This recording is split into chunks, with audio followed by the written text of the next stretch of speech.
go. A lot of the analysis comes from the real-time data that came through to the news medias the night and following the election. And some entrepreneurs out there have started crunching data themselves, in addition to multiple experts who could easily recognize, with the mathematical brain that I do not have, the beyond explicable deviations to the point of mathematical impossibility that 186,000 votes come in at once, all for Joe Biden. That's like flipping a coin 186,000 times and it lands on heads every time. That does not happen. There is no reasonable explanation for the upshoots, the straight lines up. I'm not even talking about an angle. I'm talking about some massive straight lines up in the vote tallies in the middle of the night after they've supposedly stopped counting. And that's when the Dominion operators went in and injected votes and changed the whole system. And it affects votes around the country, around the world, and all kinds of massive interests of globalist dictators, corporations, you name it. Everybody's against us except President Trump and we the people of the United States of America. How many of you know that what Sidney Powell just said is 120% true? The only thing standing between us and them is Trump and his legal team. So what up? It's your girl, El Michelle, coming at you from Austin, Texas, like I normally do. I appreciate you being here. You could be anywhere else, but you are watching this live stream or watching the replay. And we're really going to get into it today, you guys, because I have been into these legal cases. I'm exhausted. My hat's crooked. I'm sleepy. Couldn't find my Kind bar in the fridge, in the cupboard. I probably ate it yesterday. You know, it's the kind with the pecans and the caramel. But I have some salted caramel chocolates coming. Shout out to LaToya if you're watching, girl, because Mr. Winkles is a handful, but I do appreciate you paying me in chocolate.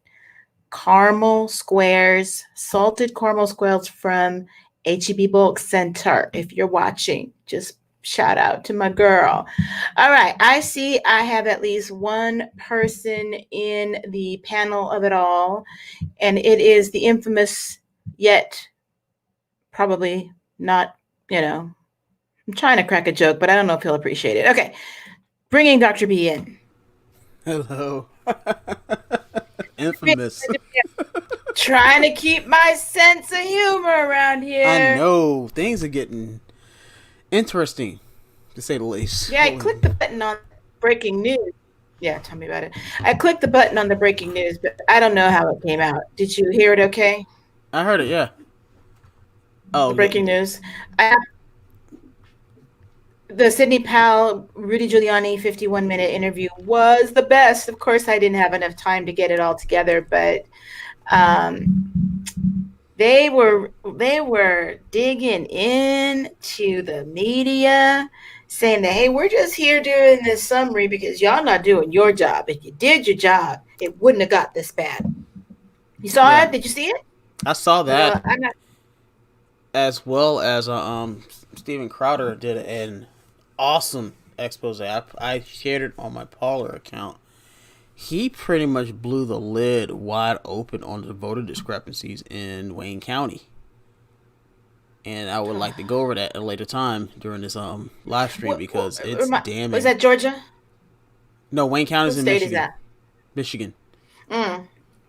It's bad. Today we're going over Arizona. Oh, it doesn't. It's not good anywhere, to be honest with you. I'm just so glad that Texas didn't use those Dominion machines or Hart or whatever else is out there. They probably have, because that race between Cruz and Beto, the fake Hispanic Beto, Robert Francis, or I can't do an Irish accent.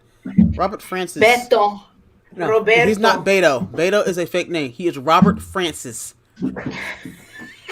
You're not telling. You're telling me I'm in Texas over here. I cringe every time I see the Biden sign. Today I went on a walk with my hat, and I took my security, also known as Mr. Wrinkles.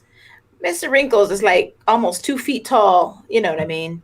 Wow, I And saw he's a big dog. in not even a year.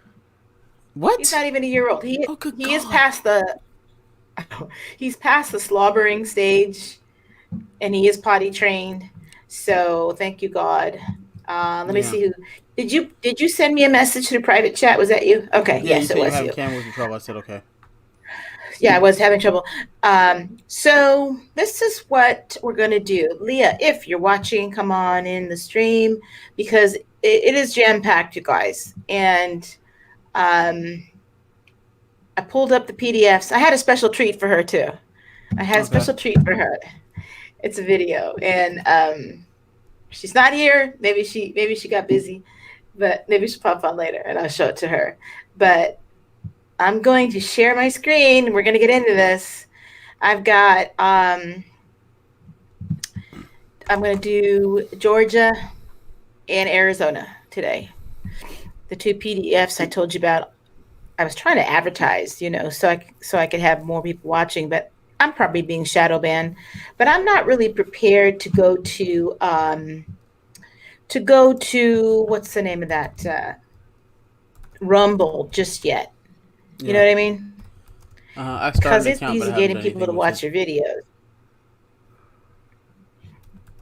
Yeah. So I don't know how I'm going to do 2 applications at once. I think I'm going to start off with the PDF, and then we'll go from there. Okay. Bear with me if the screen acts a little crazy because it doesn't like it when I talk and touch. So this is not the one I wanted to do first. I wanted to do Arizona first. Okay. You can't see it yet anyway. Otherwise, how's your day been? Day's been good.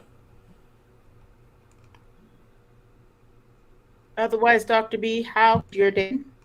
Oh, can you hear me? I said my day's been very good. Yeah. Yeah. I like to think that we're on the good news. Can you hear me? I can hear you, yeah. It's breaking up a little bit. I can hear you. Sorry. Yeah, well, I got the screen up. So can you see? Okay. Can you see everything okay? Can you hear me okay? Yeah, I'm gonna do a lot of talking apparently. Maybe I'm gonna minimize stream. Okay. So this we got on our screen on our agenda for today. This is a lawsuit that was filed, oh boy, I want to say just a few days ago. And this is Trump versus, let me just scroll down so y'all can see. Hello, can you hear me okay? Dr. B, did you disappear? Yeah, I'm here. I had to answer a call. This is Trump versus Katie Hobbs. Oh, that's okay. I'm just going to continue on as if knowing that that's a fact, okay? Okay. This is Trump versus Katie Hobbs, okay? And it's also the Republican National Committee and the Arizona Republican Party as plaintiffs, okay? I don't have the date on this complaint. Usually it's stamped right here, but this is the one they made public before they filed it. It's fine. I got it. And just to give you an idea of who Katie Hobbs is, give me 2 seconds to show you. I got to tell you what I'll do. I'm going to read through this, and then I'll show you who Katie Hobbs is, okay? Because this case is ridiculous. And now remember, everybody, evidence is evidence. The law is the law. So the media can cry and complain all day long about how the Trump campaign does not have evidence, but they actually do. You can't have a case heard without it. They will throw it out. Just so you know. Skipping along to the summary of the case. Now, I only highlighted a few things because I'm not going to read verbatim because 99% of you people out there don't really grasp on the legalese of it all. Some of it is easier to understand than others, but I'm just going to tell you in the summary of the case, there is obvious overvotes being disputed and obvious improper tabulator overrides. Okay, those are the machines. Now, I'm going to skip on some of this complaint and then skip on to the things that I've highlighted because we're not going to go through every single page. This particular one is 36 pages. The second one that I reviewed is 188. No, I didn't read every word from the 36 page and definitely not every word of the 188 page. The 188 page has exhibits that are part of the original complaint and its exhibits attached to it. So I don't really need to read the whole 188, but I went through it, okay? General allegations. Broadly speaking, the voting process in Arizona is bifurcated, meaning qualified electors may cast either an early ballot or an election day ballot. Now, that's part of your problem. You shouldn't have random early ballots. You should have only absentee, but I digress. A qualified elector may cast an early ballot at any time during the 27 days preceding the election. Early ballots may be obtained and returned via mail. There's another problem, this via mail issue, because you got all these directives going to the post office. You know what I mean? Mm-hmm. That's another problem. As an alternative to early voting, voters may obtain and cast a ballot in person at a polling location on election day. That is great in theory if you're not being directed to use a Sharpie or push a green button on a machine to cause your ballot to be disqualified. You get where I'm going, people? You get where I'm going, how evil these people are who did this to these voters? In Maricopa County, they utilize a voting center model in the November 3rd, 2020 general election. Under this framework, a qualified elector of Maricopa County may appear at any designated voting center site within the county, regardless of whether the voting center is located within the precinct in which the voter resides. Once the voter's identity is verified and he or she signs the electronic poll book, the poll workers print a customized ballot that includes all candidate races and ballot propositions for which the elector is eligible to vote. Here's the problem. Regardless of whether the voting center is located within the precinct in which the voter lives, I'm pretty sure I'm supposed to be at a certain poll in my county. I don't know. What about you, Dr. B? Are you supposed to go to a particular one in your county? Are you allowed to just go anywhere? No, I have to go to my polling place. Your designated polling place? Yeah. Well, apparently not in Maricopa County. Especially if you have same day registration, you could go as Joe Smith in your county. You can hop, skip, and jump to another area precinct in your county and go as Eleanor Winfred. I don't know. I'm just making up names. You could do that all day, but you don't have to when the voting machines are fraudulent. But I digress. I'm continuing to go on. The overwhelming majority of voting centers in Maricopa County employed electronic tabulation devices. Now, I'm going to just digress for 2 seconds and feel free to jump in, but the electronic tabulation devices in Maricopa County, ours just marked them. Our machines, we put your paper in here in Williamson County, you put your paper in and it electronically creates your ballot. You print out the ballot and it goes into a secure ballot box. Oh, wow. Over here in Venezuela, Maricopa, it seems like their machines are actually tabulating the votes. Because else, how would Germany know when to flip the votes if they weren't also tabulating them as well? Yeah, exactly. They're tabulating them at the same time. A lot of machines do that. Because I don't know if the ones in Virginia. Well, that's your first problem. Our machines are, well, one, they shouldn't, that information should not be going to Germany anyway. If it's tabulating votes, it should be essentially on site, not connected to anything, as in the machine is tabulating the votes. You stick a flash drive in and send the information to the Oh, voting. did you say flash drive? Did you say flash drive? Yes, You I said mean those flash thousands drive. and thousands and thousands and thousands of votes that were on flash drives? That the Yeah. chain of custody kept going from Mickey Mouse to Mm, Donald Duck to Snow White and yep. the Seven Dwarfs? Yep. That Pretty flash much. drive? Yeah, that type of Yeah, flash drive. yeah. Yeah. Well, Yeah. that's what you got going on. Um, as I'm just going to skip to the highlighted areas. So don't, if you have a question, just feel free to jump in. As detailed below, however, poll workers frequently deviated from protocol. Okay, the preceding paragraphs really laid out the actual protocol on the books for Maricopa County. I'm not going to bore you with it because they deviated so much from it. It's going to be obvious what they should have been doing. But detailed below, poll workers frequently deviated from protocol by pressing or inducing voters to press the so-called green button on tabulation devices when confronted with alerts signaling apparent defects or irregularities. Forgive me if I'm smiling. I do read these kinds of briefs a lot, and Mm-hmm. if you say I don't get your joke, then I'll tell you why I'm smiling. Pushing the green button Yes, please explain effectively override. your inside legal jokes to a scientist. Well, it's not really illegal.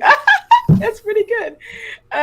Wait a minute. Let me see if Leah's here yet. Leah, send me a private message if you're here because I can't see it on the screen. And she may not be. Not yet. Poll workers frequently. Okay, so sorry. Pushing the green button effectively overrides the tabulator's rejection and causes the ballot to be cast. Ballots cast in this manner do not receive any additional review or assessment at the counting center. If the field on the ballot contains what the tabulator deems an apparent defect or irregularity, the voters' intended selections in the affected candidate races or ballot proposition contests will not be tabulated, even if the voters' intent could be discerned by visual review of the ballot. So this is what I have discerned that is happening, or that they cause to happen, is statistics showed, or previous voting patterns showed, that Democrats were the ones who voted early or by mail, and Republicans, I guess generally speaking, or in previous elections, were same day voters. Mm-hmm. I've always been a same day voter. Sounds like you were always a same day voter. Yeah. It sounds like a pattern of Republicans in maybe that county have been. Even when I was voting Democrat, I was a same day voter. Well, can you imagine the scheme of it all? If you knew that a huge percentage of Trump supporters, because Trump supporters aren't afraid of COVID, were going to show up and your COVID freakouts were going to stay home, you give them a Sharpie.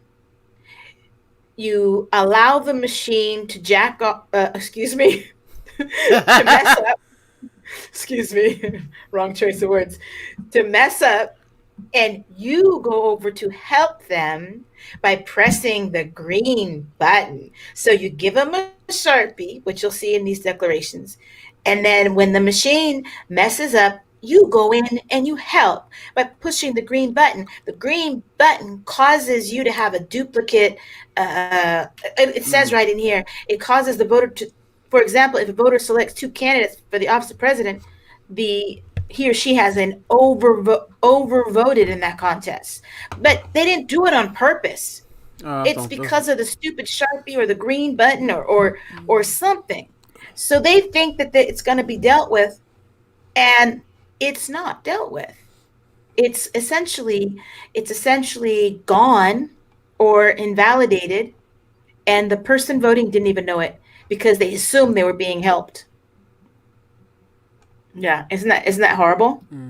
Terrible. So let's talk about recognizing the risk of disenfranchisement that inheres in exclusive reliance on electronic tabulation. Arizona law, as interpreted in the official election procedures manual, mandates specific secondary review processes designed to identify and tabulate overvotes from which the voter's actual intended choice can be ascertained. With this little green button scheme, they wouldn't have even known their processes were were messed up or Mm-hmm. designated as an overvote, and doesn't that suck? It does. Okay, There are a skipping lot along to my next. of. I was going to say there are a lot of there are a lot of counties across the country where they can't track the overvotes, and Michigan is a perfect example. Yeah, Yeah. they did it on purpose. Oh, completely on purpose. Another issue is the step. Well, yeah, this was whole design, and they're starting to pick up on that. Hello, Janice. Thank you for um, joining our show tonight. We are talking about these lawsuits. One particularly Trump versus Arizona Secretary of State, and the second one we're going to talk about is Lynn Wood versus Georgia Secretary of State. I don't know why I can't say that very well. The SOS. The next issue in this particular complaint is systemic poll worker error, which we already talked about. I mean, they're calling it an error, but they're in error. Upon information and belief, when ballots containing ink bleeds, because they purposely gave the walk-ins Sharpies in the Democratic led states, they had ink bleeds and splotches and stray marks and other facial irregularities were submitted into the electronic tabulator. The tabulator frequently signaled an alert indicating that the ballot contained one or more overvotes or apparent defects. Hello, that's what you wanted it to do. You wanted to trigger a problem. Now, this I highlighted the whole thing because I considered it quite significant. Yes, I'm being a brainiac today. Y'all gonna have to just look at the airheady El Michelle later. Upon information and belief, when confronted with tabulator alerts, poll workers in Maricopa County regularly and systematically either A, press the green button without the voter's authorization or assent, or B, instructed or induced the voter to press the green button without disclosing that doing so would cause the ballot to be disqualified and not tabulated with respect to any candidate races or ballot propositions that contain the apparent overvote or other ostensible defect or irregularity. Nothing to see here. Everything's fine in Georgia. Everything's Arizona. There's no voter fraud in this election. Yeah. I literally saw on Crowder's video when I was watching it. You know how YouTube likes to put their little disclaimer banners on videos. They had it literally where it said this was the most secure election in America. I'm like, what the? No, what? I'm like right now, media is not even media. They are pure propaganda. And it just drives, it's insane. It's gotten completely insane. Most of the time. If I wasn't in the legal field, especially in civil litigation, I would be way more freaked out. But I keep telling you guys, the law is the law and the facts are the facts. And when you have good evidence and actual witnesses, a solid, tight case like this is not going to get ignored. I mean, we're talking about, in this complaint right here, I think there's at least, maybe 5 affidavits to this one. And they're filing these complaints in multiple counties and multiple states. And they keep adding counties too, by the way. If they can pull this off before December 13th, it's a miracle, because we have cases that take us 2 years to prepare. You're talking about American people that are determined to show up and actually dictate their affidavits and have them typed, signed in presence of a notary. Although I'm not sure those are actually in the presence of a notary. I could be wrong. But we're talking about a very determined American people. So let me go back to the next count. Excuse me. This is where they list the counts. This is Trump versus Arizona Secretary of State. And then I'll show you a picture of the Secretary of State.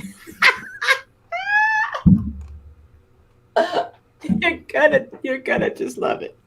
I'm having fun already. People are like, what is wrong with her? You'll see. Count 1, failure to adjudicate and tabulate ballots. Okay.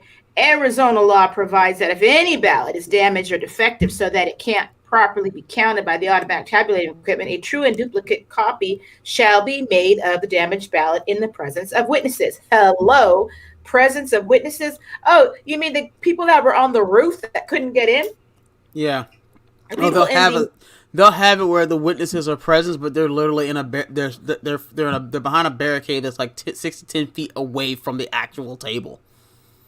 Yep. I mean, you talk about bending and stretching the law. It's just bad.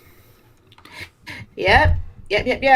So that is a point, obviously, that wasn't allowed to have happen. And I'm just going to try and skip on through this because we almost flew through 30 minutes already. And count 2, deprivation of the franchise without due process. The Arizona Constitution guarantees that no person shall be deprived of life, liberty, or property without due process of law. The right to vote is a liberty interest protected by the Arizona Constitution that cannot be abridged, yada, yada, yada. But we don't have to literally explain why that was breached because voters, this whole nightmare is a mess. The recorder and the board of supervisors have a non-discretionary legal duty to provide for the review and adjudication of these ballots by the ballot duplication board. They did whatever they wanted to do to those who were Republicans. They decided that they were going to push and bully the Republican voters around. Is what they did. They handed them Sharpies, and they tricked them into pushing the green button or allowing them to do it. Let me do it for you. You know, like when you're at the gym and the machine isn't working, and a nice little guy in the little fit body comes and he helps get your little machine going. That's the kind of devious little help. They probably, let me help you. They caused it to be broken so they can come in and help you and jack up your vote. Mm-hmm. This is why. Count 3. Okay. Go ahead. No, I was going to say this is why. Well, I'm going to be here a while. So This is why I am, and I'm glad my state does this. When you register as a voter, you do not get the option to register for a particular party. We don't have registered Democrats and registered Republicans in Virginia. You just a registered I know, but voter. they took Your party affiliation can be completely anonymous. Yeah, I hear you. And for the most part, I believe it's like that in Texas, although I'm sure they have a way of seeing it anyway, especially when they scan your driver's license. They'd have to have access to your full voting record, but then again, if you can't have party affiliation and your ballots are, I don't know, I know in Virginia our ballots are secret. When we verify our ID, we get a paper ballot, we fill in our ballot, and we put it in the little Scantron machine. Yeah. There's no way for them to track how I voted. They can't. I understand that, but again, apparently Republicans have had a pattern of behavior where voting statistics show that they typically show up on voting day, so they didn't really need your voting record. They didn't even scan your ID. They probably knew, in this case, they probably knew you were a Republican if you showed up on election day. Especially since you were brave enough to show up without this this COVID nonsense. Yeah. Count 3, violation of equal privileges and immunities. Article 2, Section 13 of Arizona Constitution secures the equal privileges or immunities of all citizens. And I wrote in red letters, not just Democrats. Upon information and belief, the recorder and the board of supervisors have afforded these safeguards to early ballots and to election day ballots that were deposited in tray 3 of the tabulation device, but not to election day ballots that were cast by overriding the tabulator's rejection of the ballot. And now we talked about how, since Republicans typically vote on an election day, this is their little sneaky little trick to have, like, what did Giuliani say today? He said they had it so rigged.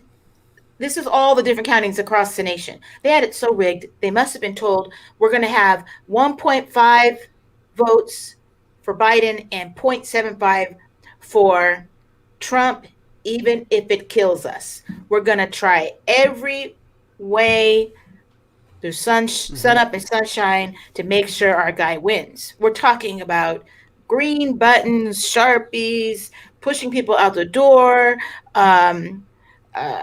there's another thing about pristine paper, which we're going to get into pretty soon. But this is ridiculous. This is a hot mess, you guys. Moving right along, this is Trump versus Arizona, Secretary of State.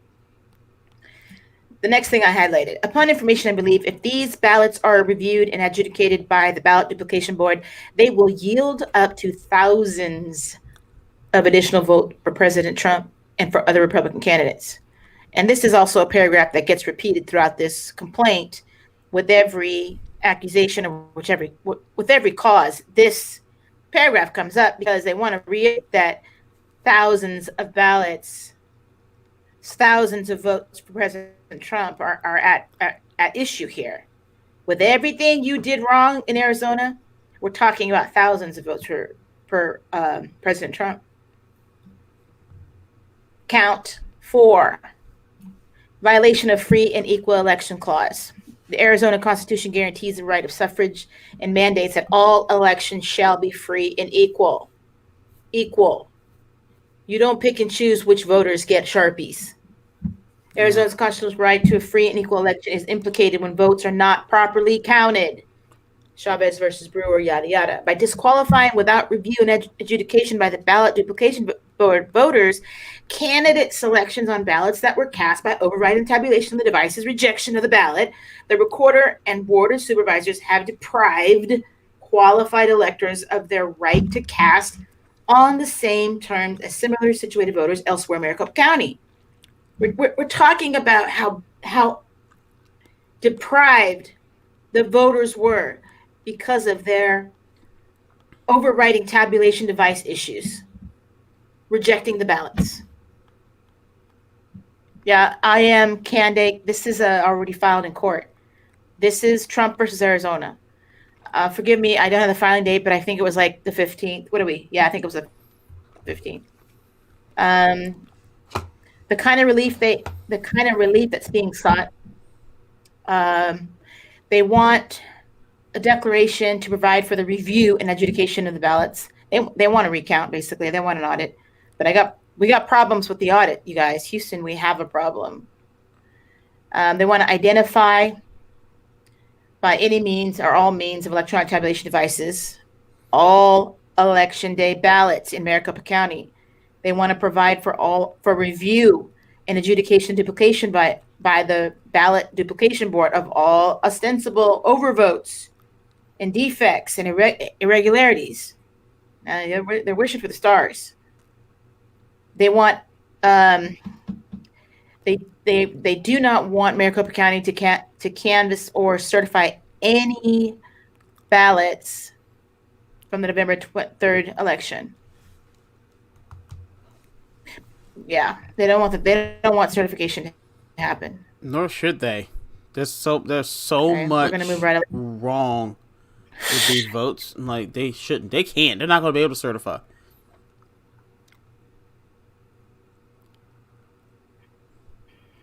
I hear you. I'm going to read a tiny bit of the couple of declarations that are attached here. I keep talking about declarations, affidavits, and they keep saying evidence. Well, this is what your typical declaration looks like. For this particular county, they have declarations, and the other one I'm going to show you in district court, I think, are affidavits. It's the same thing. This one, her name is Gina. She is under penalty of perjury, saying she's over the age of 18, says where she works, says that she's sound mind, yada, yada. Her role was the Arizona State Election Day Operations Director for Donald J. Trump in the state of Arizona. On November 3rd, she received and answered calls from a number of voters and poll observers in Maricopa County. She personally answered calls and additionally has personal knowledge due to the direct observation and supervision that many other members of her staff also answered. What she's saying here is she's basically saying, I don't care if you discredit the fact that we got calls. I declare under penalty of perjury that I took calls and I took a lot of complaints. And these are people that have direct observation and supervision of other members down there at that Maricopa County Center, operations for Arizona, election day operations. Okay. That's her. Skipping right along. skipping right along to the next exhibit. Oh, she must have gotten. Okay, this is Sharpie evidence. A woman named Mia Barcelo, she confirms that she is over the age of 18, yada yada. She was at a voting center. After receiving my ballot, I was given a Sharpie pen to fill out my ballot. I noticed that a Sharpie pen had bled through the paper. At the voting center, I marked my ballot, including voting for Donald J. Trump for president and Mike Pence for vice president. After marking my ballot, I took my ballot and the ballot tabulator machine. I took my there's a word missing. I took my ballot to the machine, the tabulator. That should be a horror movie. The tabulator. Movies don't even have the same effect anymore. We're living in a movie. We're living in I can't watch entertainment. I'm like, it's hard for me to watch entertainment. It's got to be like science fiction, some like crap that's not going on right now. Thrillers, horrors, no effect anymore. Yeah, she says I inserted the ballot into the ballot scanner on the tabulator. The ballot scanner rejected my ballot twice. Can you imagine how frustrating? On both occasions, my ballot was held in the machine. The machine had two options: a red button and a green button. 4-letter word, that green button. The red button said return, and the green button said cast.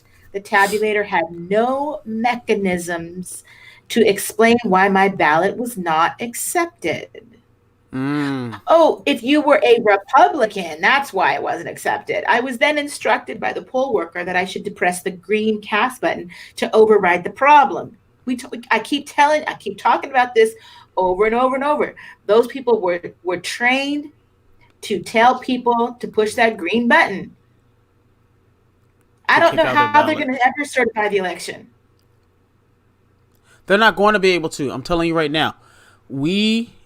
And I am hoping this was part of the plan, because it's starting to look that way.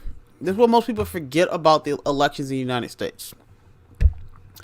People in the last, I want to say, 70 or so years, probably 100 actually, if you go back. Yeah, I'll say 100. I'll say 100. People think that we have a democracy. We do not. This is a republic. What happens is that you don't elect the president. You never have elected the president until written modern times. The electors who are appointed by the state legislatures elect the president. Either it's going to come down to that, or if they can't certify the vote and seat electors, they don't have to certify the vote to seat electors. It can go down to the state legislature and say, okay, these are the 13 electors, go to the electoral college, vote for the president, which is how it's supposed to be. Right. Or if they can't seat electors, it goes to the House of Representatives. Each state gets one representative to vote for the president. In the Senate, each state gets one representative to vote for the vice president, and the election is solved. That whole entire procedure is dictated in the 12th Amendment, which I actually have problems with, because the 12th Amendment is what created this problem in the first place with the parties. Because prior to that, did you not? I don't know. I see Michael Rich say Constitutional Republic. Yes, he's correct. But I don't know how many of you all actually know that prior to the passage of the 12th Amendment, the way we elected a president, the person who got the most votes in the election was president. The person who got the second most votes was vice president. Prior to the 12th Amendment. You know, I do understand, but as we've grown and as the Democrat Party has become more evil and evil, we had to put some safeguards in place so that heavily populated Democrat areas would not elect our president every 4 years. That's so the whole point. The Electoral College goes all the way back to Article, I want to say 1, but I'm thinking it might be Article 4. No, it's Article 2. Article 2, because it's about election of president. So it's in Article 2. That was already there. the issue, the 12th Amendment has a great means of breaking a tie, yes, and I forgot what clause that is, but the very first part of the 12th Amendment, right around the election of 1800, people wanted to run on separate party tickets. Because prior to that, you would have, say, a Federalist president. And I give you the example. John Adams, second president of the United States, was a Federalist. The vice president, the guy that actually ran against him in that election, was Thomas Jefferson. He was an anti-Federalist. So they butt heads constantly. But that was the point. If you have people who are in opposite parties, now they gotta work together to run the country. You're not going to get the BS you see right now.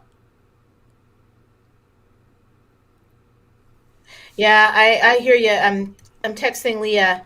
I'm telling her even though she's not on, I have a surprise video for her. Okay. You just play. But, is it personal, or it can is it just for her? No, it's not. Well, I said personal. I literally just said personal twice. Is it personal? Can it be shared publicly? That's what I should have said. Excuse me. It's politics related. Oh, okay. If I have a personal thing for Miss Leah, I have her cell number. Okay.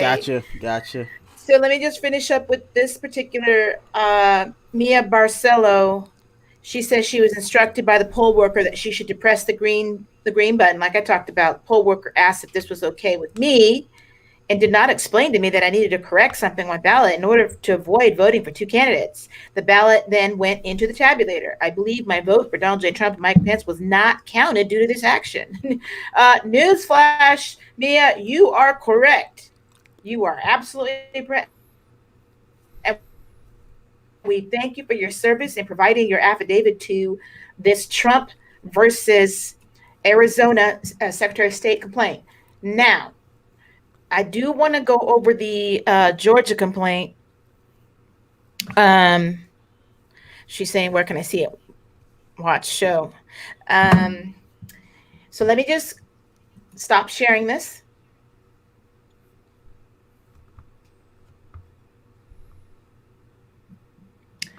I'm going to play a video for you.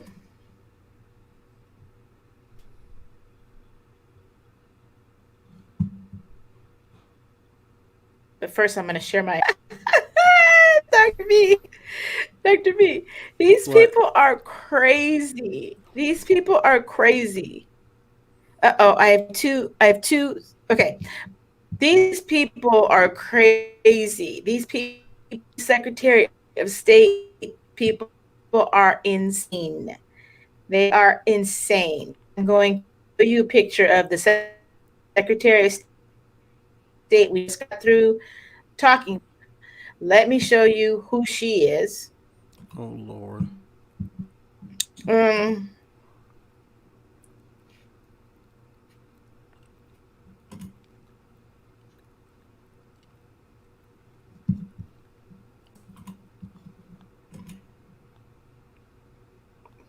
Good evening, Michael Ray. Thank you for joining, by the way. I don't know why this keeps doing. Oh, that's my share screen. My bad. Now, that's not her. That's not her. Okay. Dr. B, see the screen? Are you frozen? Let me zoom in. Uh-oh. I'm not frozen. Dr. B's frozen. Can you hear me? Am I frozen? I can hear you. Yeah, you have a way of staring at your screen that makes me think you're frozen. It's because you're a teacher. It's intense concentration. I think that's good. I don't know why it's doing that. Hold on. Yeah, I don't know how to do that. Does my screen look black to you? This screen? YouTube is on my case.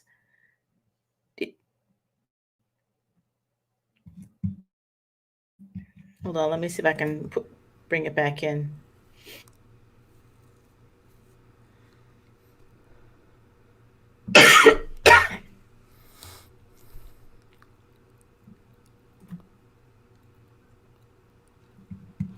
Oh my. Yeah.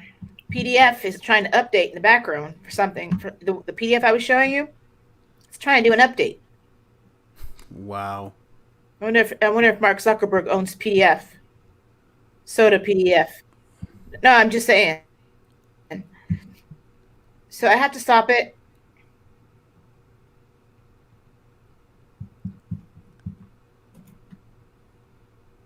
And give you some news. How about that?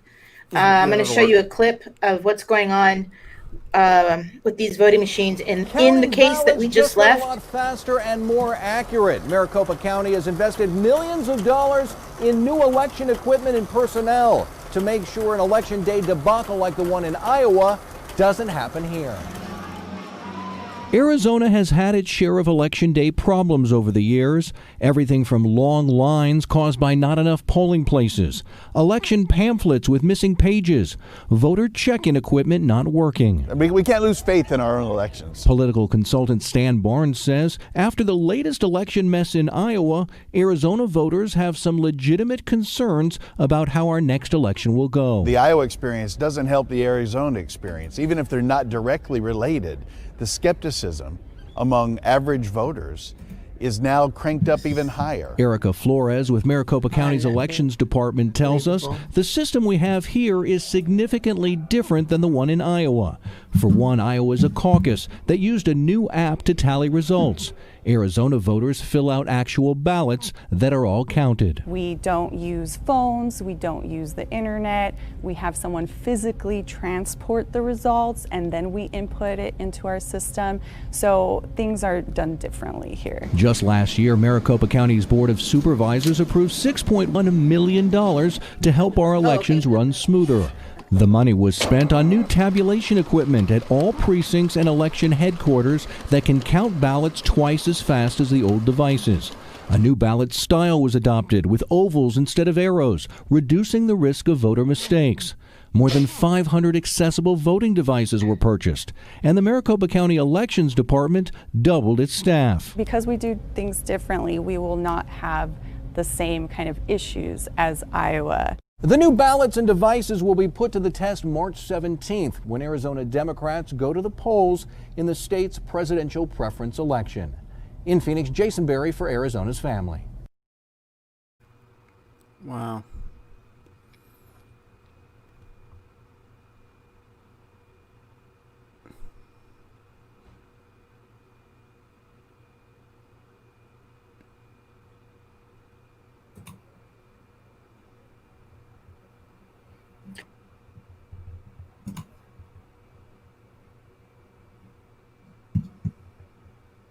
You back, Al? Hello.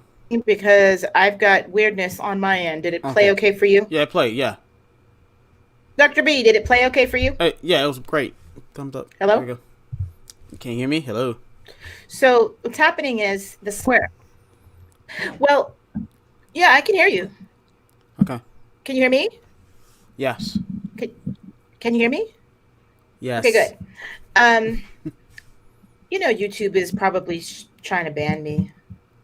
The software that I was using to run those complaints, it's off. It's doing something weird. So that's why I'm having problems on my end. Okay. Now, if you give me a second, I will get rid of it. If you want to read the comments while I try to fix it, maybe that will help. Okay. I'm going to put myself on mute. Thank you. All right. Let's see. I'm going to go through some. Michael Ray has been commenting up a storm here. The 14th Amendment, Section 3 is going to bite these traitors in the behind. It's more than that. All Section 3 does is pretty much prevent them from running for office. They're committing outright treason. So they got running for political office again. It will be the least of their worries. Trust me. Let's see what else you got. Yeah, I do remember the Iowa caucus. It was the Dems that were having a crazy amount of trouble because they were trying to do all sorts of fixing even then. And in fact, most people, I saw another report. I need to get the actual source for this, but in the primaries, that was in all likelihood their dry run for the general election, because remember, Bernie Sanders was leading like crazy during that primary until South Carolina showed up, and the media was like, "Oh, the black vote's going to send Biden up over the top, and he's going to win. He's going to start stringing together states." No, that's when they were running scorecard and I think also Hammer as well. They were running those softwares then. They were fixing it then, because I'm looking at Biden, I'm like, he barely campaigned, even in the primaries, and he was just scooping up states left and right. I'm like, they were running it then. Because Bernie had no business this time Bernie had no business not getting that nomination. Why should he run if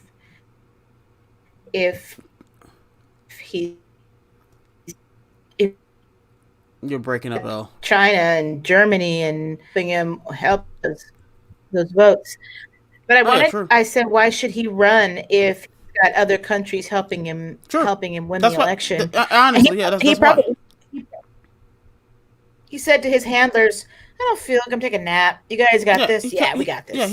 Yeah, he put a lid on his campaign several times, because by him putting a lid on his campaign, he already knew that the votes were already in the bag for him. Signed, sealed, and delivered.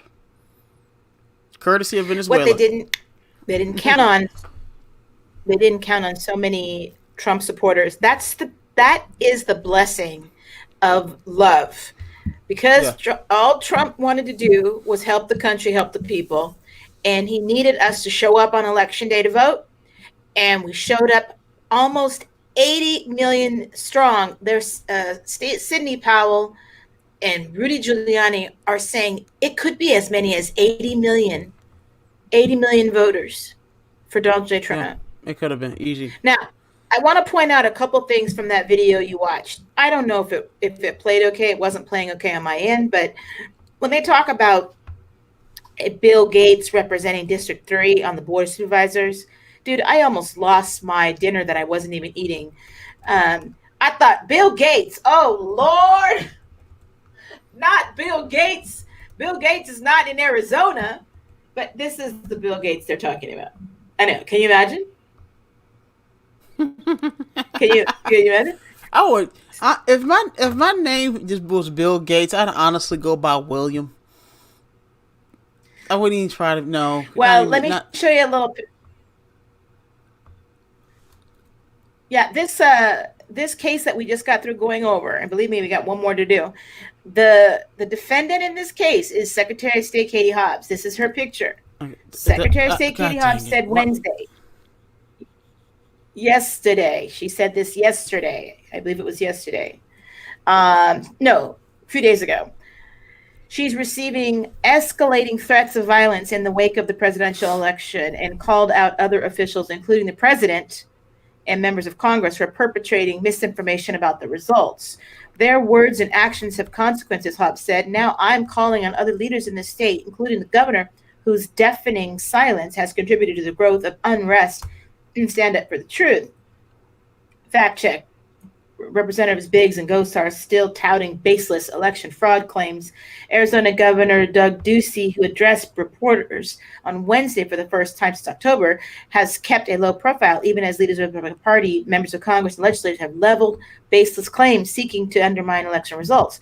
Those results generally went well for the GOP down ballot, but saw Democratic nominee win the state along with the Senate nominee Mark Kelly. Ducey announced the threats against Hobbs on Wednesday, calling them completely unacceptable.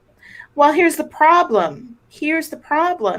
If you had run a decent election, nobody would be mad at you. Nobody would be mad. We just read a hot mess of a complaint of all of the stuff you caused to have happen in your district, in your county, in your state. Somebody said, bring. TDS, Katie Hobbs, can you make sure Maricopa County goes blue? We may not be able to do much in those other counties, but can you make sure? Can you guarantee us Maricopa? Oh yeah, I got you. And she's going to complain about death threats and whatever else is happening to her. Sorry, I don't have a lot of sympathy for this nonsense. Okay, but we'll get to that. I'm going to go ahead and stop sharing this screen and go back to the other complaint, but I also want to show a video for you for that. Okay, I'm going to be introducing Lincoln Lynn Wood's complaint against Secretary of State in Georgia. Because the devil went down to Georgia. He was looking for some votes to steal. Votes to steal. And yes, you talk about a mess. Georgia was a mess. So I'm going to go ahead and shut this one down for a second and play the video for you.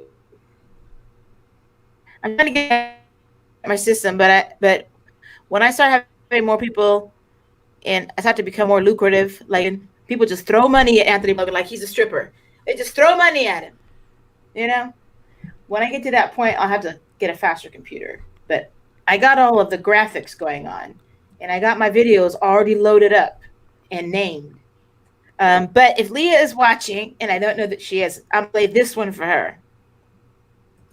They keep asking me, yo, cuz it's over, right? November 3rd was over. Why are you still out there? Why are you interviewing these brothers? And they really want to know, like, what y'all doing? Like, what are you doing? Man, we celebrating, man. We celebrating. It's just the beginning. You know, this is just the beginning of our celebration, man. Just wait. You know, Trump, he's holding it down. He's out there. Trump know what he got to do, man. We out there still holding it down because it's love. And the reason why we out there is because it's something that we believe in strongly. I love all my patriots, all my Trump supporters, my bad. I love y'all, man. I spoke to a black Trump supporter the other day, and he still feels like Black America should be still for President Trump with his platinum plan. Do you think President Trump is way better than Biden? Man, oh my gosh, no doubt about it. Trump is the man, and he's going to continue to be our president. I'm not even sweating it, man. It's a lot. All right, first of all, Trump started something that he have to finish.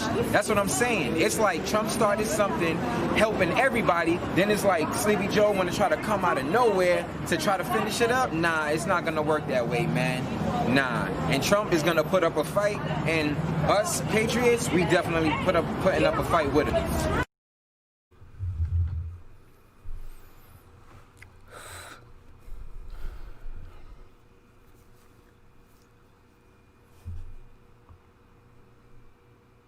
Something that we have to finish.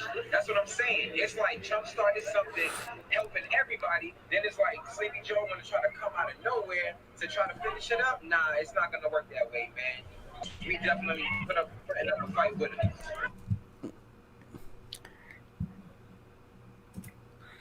We're going to put up a fight.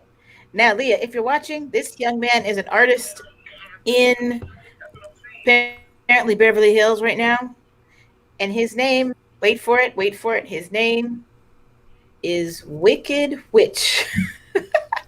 We have an actual and Atlanta Wicked attorney Witch Trump disabled supporter. Lynn Wood Black tonight guy announced that he artist. has filed a lawsuit against the Secretary That's of his State artist. and 4 other members of the state elections board, claiming that the absentee ballots were not handled according to the Georgia election code, specifically when it comes to checking signatures.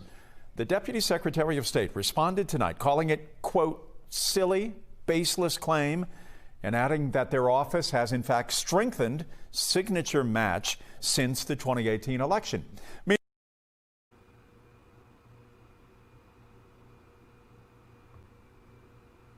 Okay.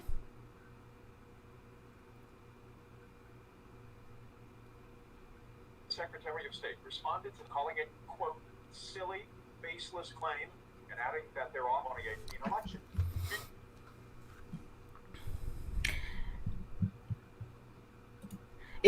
Isn't it interesting how they call it baseless claim? The Secretary of State is calling it a baseless claim. Can you imagine? I wonder what their testimony like at trial. Accurate. I have one more, Lynn. This is all regarding the new lawsuit. In new election equipment. And he put out a tweet at 2:35 this morning. Time now to rest. Comfortable in my belief that real Donald Trump won a historic landslide victory across nation on November 3rd. Be patient.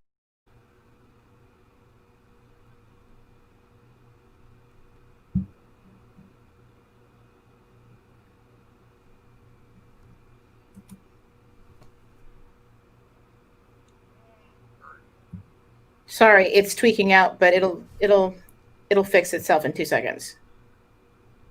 Okay, we're gonna try it one more time. He then. put out a tweet at 2:35 this morning. Sorry, it's tweaking out. But Time now to rest. it'll fix Comfortable in my itself. belief that real Donald Trump won a historic landslide victory across nation on November 3rd. Be patient. Biden will never be president of our nation. To the contrary, Biden, along with many others, will be an inmate. Be patient. Trust Trump. Joining us now is Lin Wood. Thank you for that encouraging tweet. That really improved my mood, and I'm sure hundreds of thousands, if not millions, of other people this morning. Lin Wood. Well, thank you, Howie, and it's a pleasure to speak with you. That tweet was at 2:35 a.m., and that not only speaks to, I think, the time and effort that I've been putting into this, but really it reflects almost round-the-clock efforts by members of the legal profession and ordinary people of this country that are determined to not only uncover the truth, but to expose the truth. And when all is known, I am 100% confident that Donald Trump will be president of the United States for 4 more years, and I'm just as confident that Joe Biden and the people like him that have been trying to steal this election and committing crimes for years, they're going to all go to jail.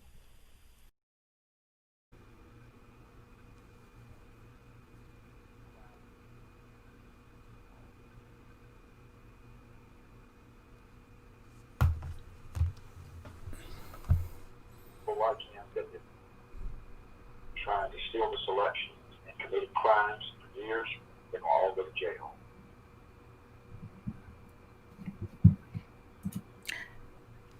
So you saw that, you heard that.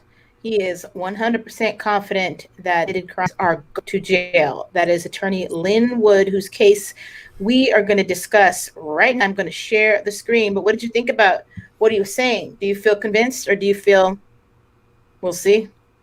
We'll see. Dr. B, are you listening? Can you hear me? Yeah, I'm listening. Yeah, when you play the videos like that, it seriously delays you.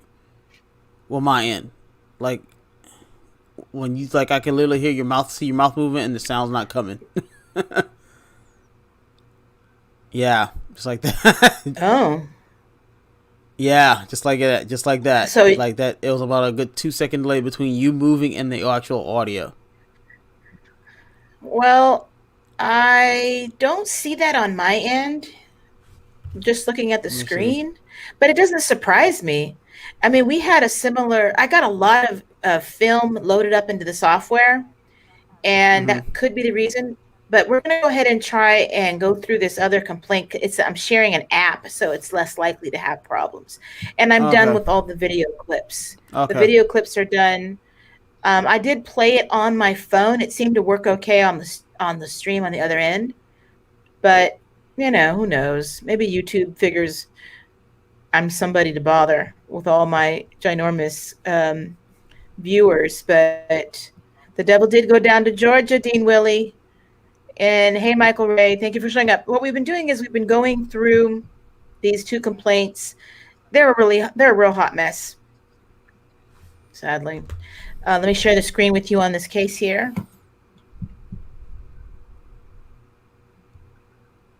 Now, this case is 188 pages long, Dr. B. If it is messing up, just text me and I'll shut it down.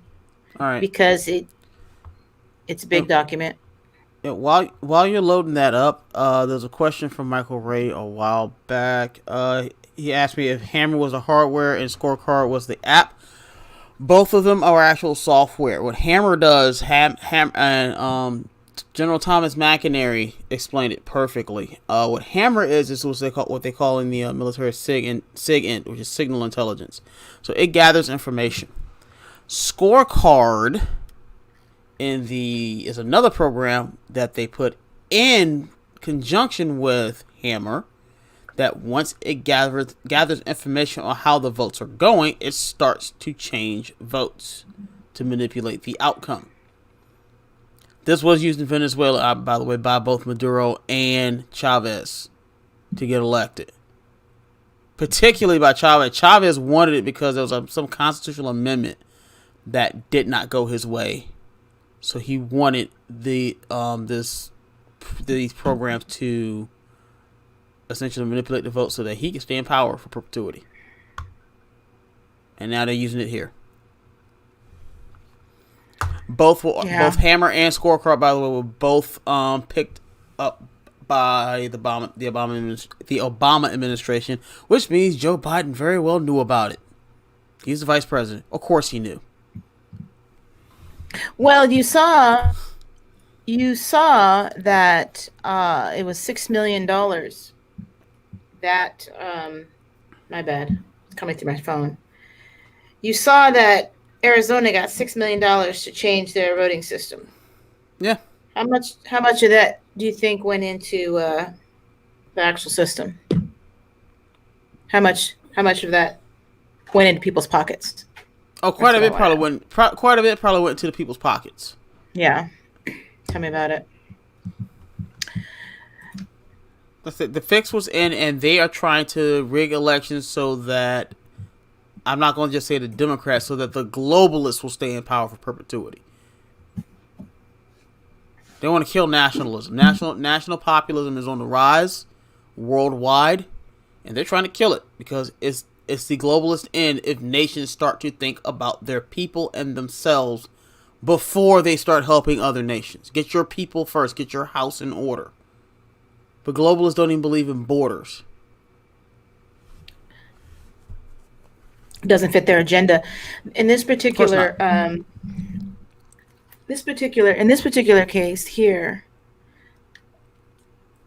Lin Wood is the plaintiff himself, not the Trump campaign. He's doing this on his own. Mm-hmm. The defendant is Brad Raffensperger. Remind me to show you a picture of this guy and what he's complaining about. Tell me about it. I will do it at the end. But as well as Governor Kemp. You know about him? Yeah. Do you know? Plaintiff, Lin Wood, an individual residing in Fulton County, Georgia, is a qualified registered elector who possesses all of the qualifications for voting in the state of Georgia. So he's an attorney and a resident and a plaintiff in Georgia who has taken it upon himself to file his own lawsuit against the Secretary of State.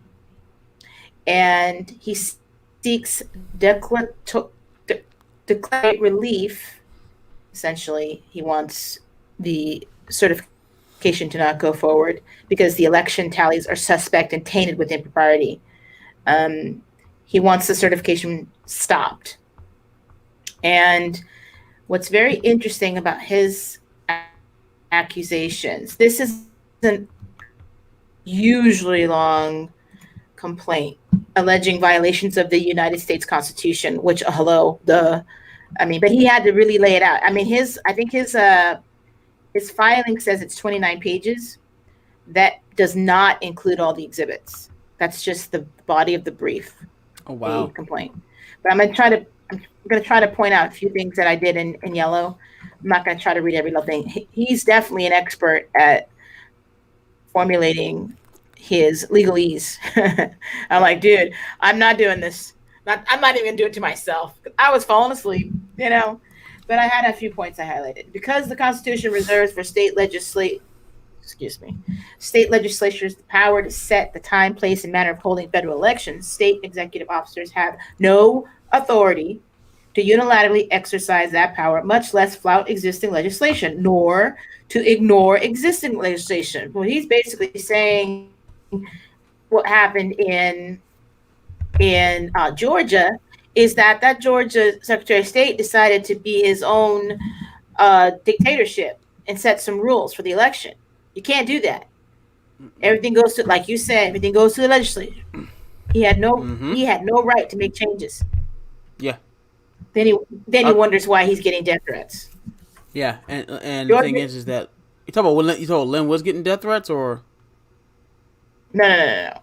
The Secretary of State. Secretary of State. Oh yeah. Lin Wood. All these guys are complaining. They ran a hot mess of a coup, and they complain because they're getting death threats.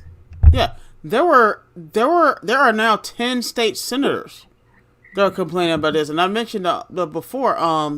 One of the local radio stations here, John Fredericks, who owns the station I listen to, he owns because it's part of a network.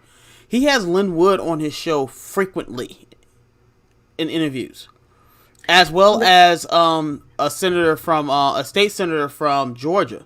I forgot his name, but yeah, they said that these changes, this deal that he made with Stacey Abrams' organization, I'm like, this was supposed to pass through this Georgia General Assembly, and it never did. And I'm sitting there like, how in the... Now, I was gonna say, I'm sitting there thinking like, how in the world did y'all let this even happen? Why do you, this is my biggest complaint with, particular like the Republican Party in Georgia. Dr. B. Yeah, it's just corruption at a high level. It's pure corruption. It's pure corruption because any self-respecting Republican would not let this happen. But dude, they didn't count on trying to break us, and we still did not blame Donald J. Trump. So we showed up and voted. Yeah. That is the unknown factor. It's always the factor that they don't take into consideration. It's called the supernatural. The supernatural unexpected of 80 million people showing up to vote for Donald J. Trump and messing up their diabolical plans. That's the problem. They never acknowledge that there is a God, because they're God. So God said, no big deal. These people are going to see right through this. They're going to vote against socialism. They're going to show up. It's going to mess up all the machines, all the diabolical plans. It was perfect. In fact, it's quite comical. If you ask me, they're worse than the Three Stooges. This whole diabolical globalist plan is worse than the Three Stooges. Now, let me read what the Georgia legislature had instructed county registrars and clerks to do in the handling of absentee ballots. This is what their procedure says very clearly. Upon receipt of each absentee ballot, a registrar or clerk shall write the day and hour of the receipt of the ballot on its envelope. The date of the receipt, not the 3 days before. Yep. The registrar or clerk shall then compare the identifying information on the oath with the information on file in his or her office, shall compare the signature or make on the oath with the signature or mark on the absentee elector's voter card, or if you even ask for the voter card, or the most recent update to such absentee elector's voter registration card, an application for absentee ballot, or a facsimile of said signature or maker taken from said card or application, yada, yada, yada. They didn't do that. Come in, ven aquí, vota aquí. You know, it's like, just anybody come in, no matter what country you're from and whether you're a citizen or not. We're not going to look. Just as long as you vote for our guy. Pretty much. Let me just skip on to the next page of my stuff here. I'm gonna have to pull the markers because I have quite a few. Yes, I got a little fancy. You know, it was quiet at work today, so I got involved. Now I can't read it because it's too small. Hold on. Oh, so slow. Okay, so paragraph D, defendants' unauthorized actions to alter the Georgia election code and the processing defective absentee ballots. We want our guy to win, so we're just going to have the Secretary of State change the rules for us. In March 2020, Secretary Raffensperger and the State Election Board, who administer the state elections collectively, the administrators, entered into a compromise and settlement agreement and release of the litigation settlement with the Democratic Party of Georgia. They entered into an agreement with the Democratic Party of Georgia, the Democrat Senatorial Campaign Committee, and the Democratic Congressional Campaign Committee, setting forth different standards to be followed by the county officials in processing absentee ballots in Georgia. I don't see here in that settlement agreement, there is a copy attached, that they entered into an agreement with the Democrats and the Republicans. How do you just enter into an agreement with Democrats over the rules and regulations for a fair and legal election that involves more than just Democrats. I'm just trying to understand that, Dr. B.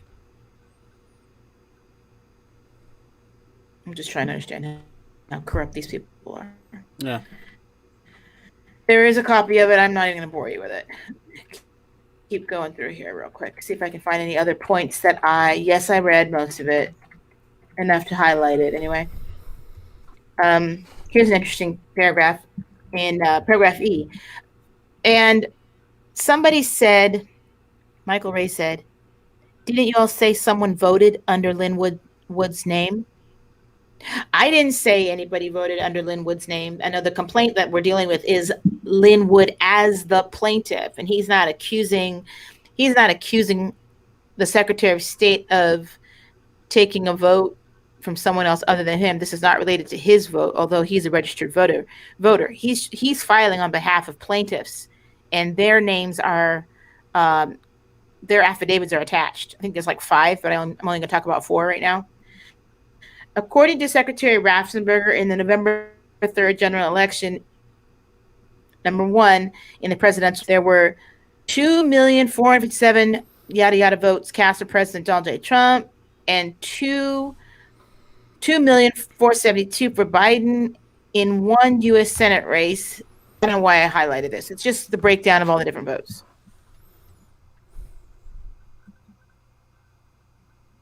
I forgot why I highlighted that. Excuse me, guys.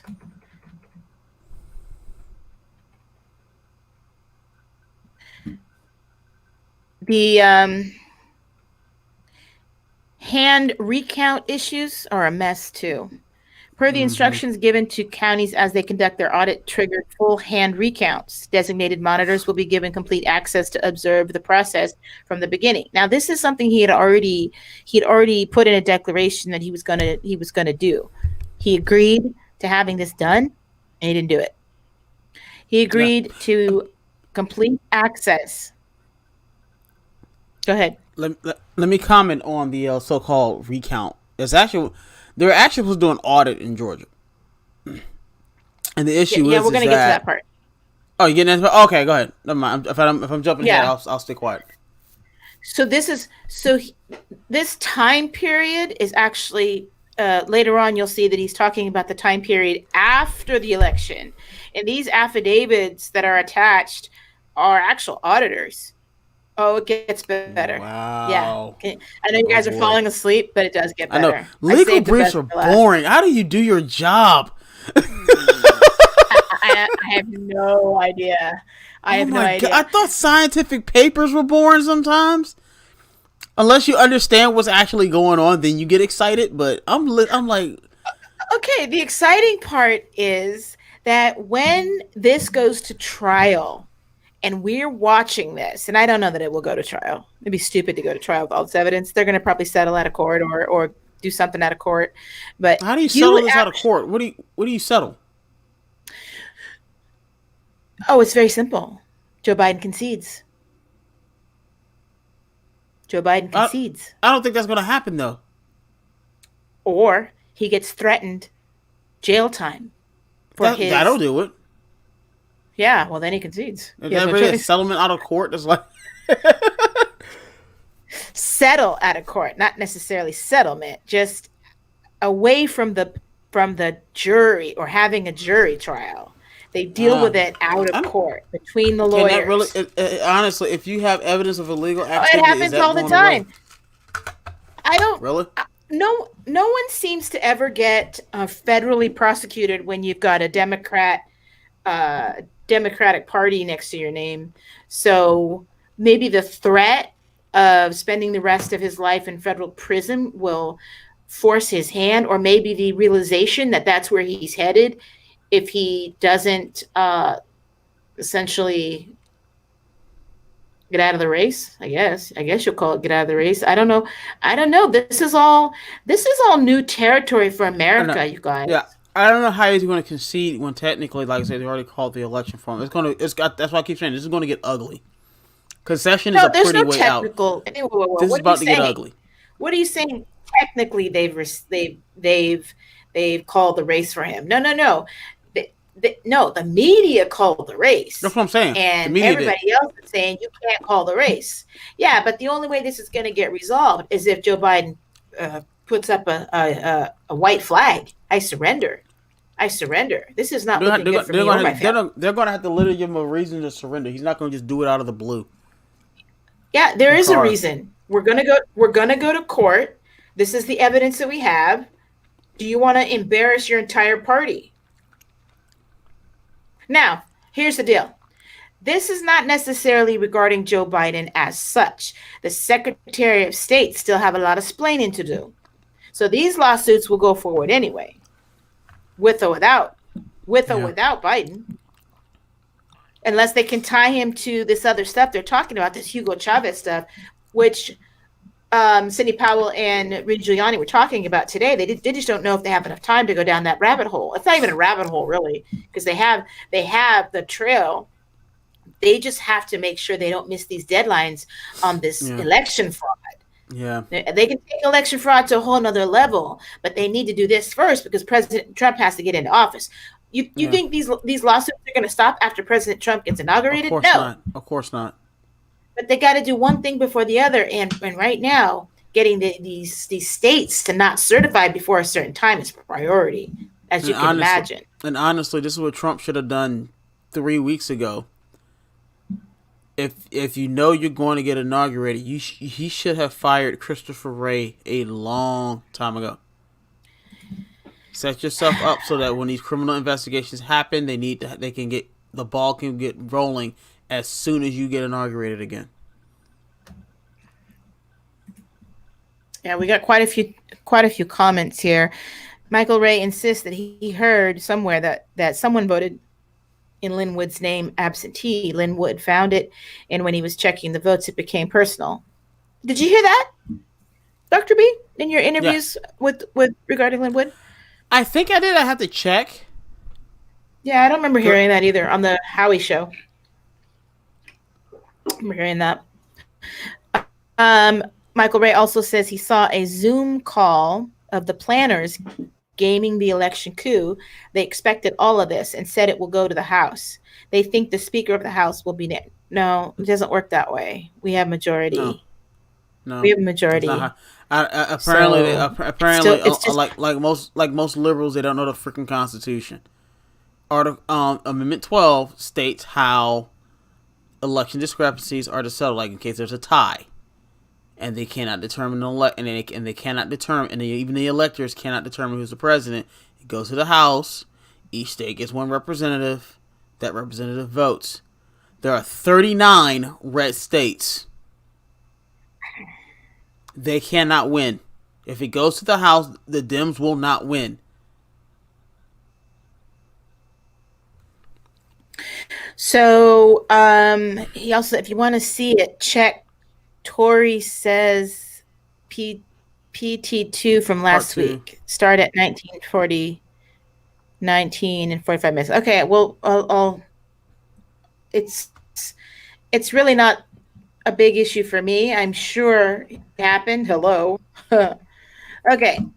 Moving right along, there is a brief explanation of the non-parties of the individuals that volunteered to serve as designated monitors for the Trump campaign. There's some affidavits I'm going to go through so that you guys can see what kind of complaints these people have and the kind of stuff that happened to them. This area of the complaint kind of summarizes all of the different allegations by the affiants in their affidavits, but I'm just going to click on them and read a little bit about their experiences. Now, this should wake you up, Dr. B.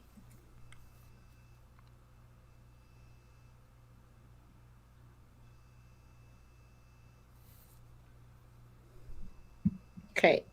Being brave enough to have an affidavit attached to a complaint where it's public. Oh, wow. I hate that. You know what I mean?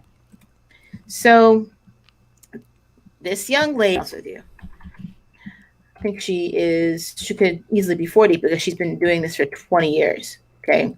She volunteered to be a monitor for the Donald J. Trump campaign. I was assigned to monitor the hand count on November 15th. Okay. That was the other day, November 15th. We're talking about the recount here, aren't we? Or the same count from the 3rd. Who knows what they're doing over there, right?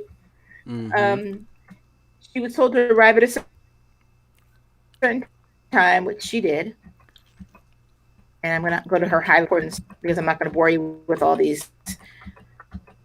What happened to my highlights? Oh, I guess I didn't do it. I guess I'm going to have to just do it. Let's see. Let's see what she's got going on.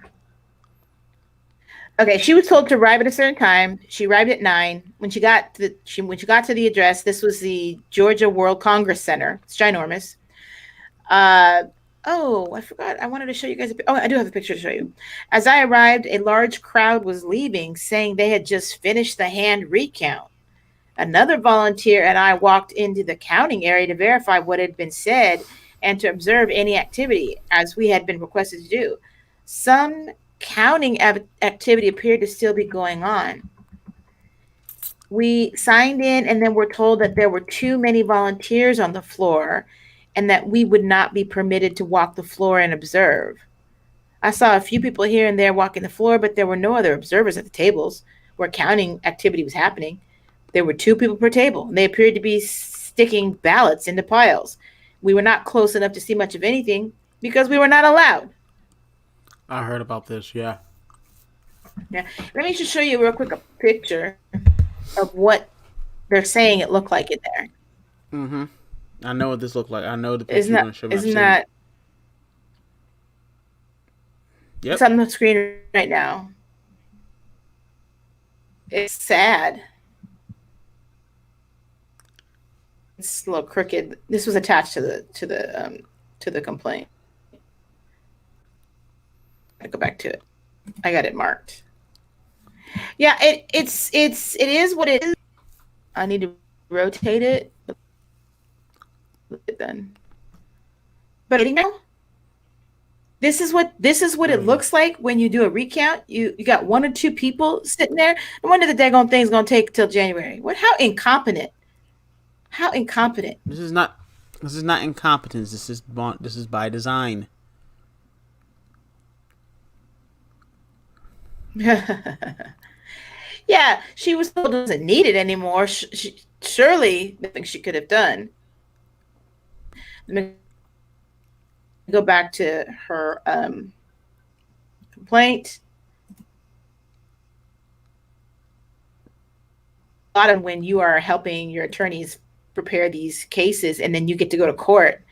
I got to testify in court on behalf of exhibits that I had prepared in a big case.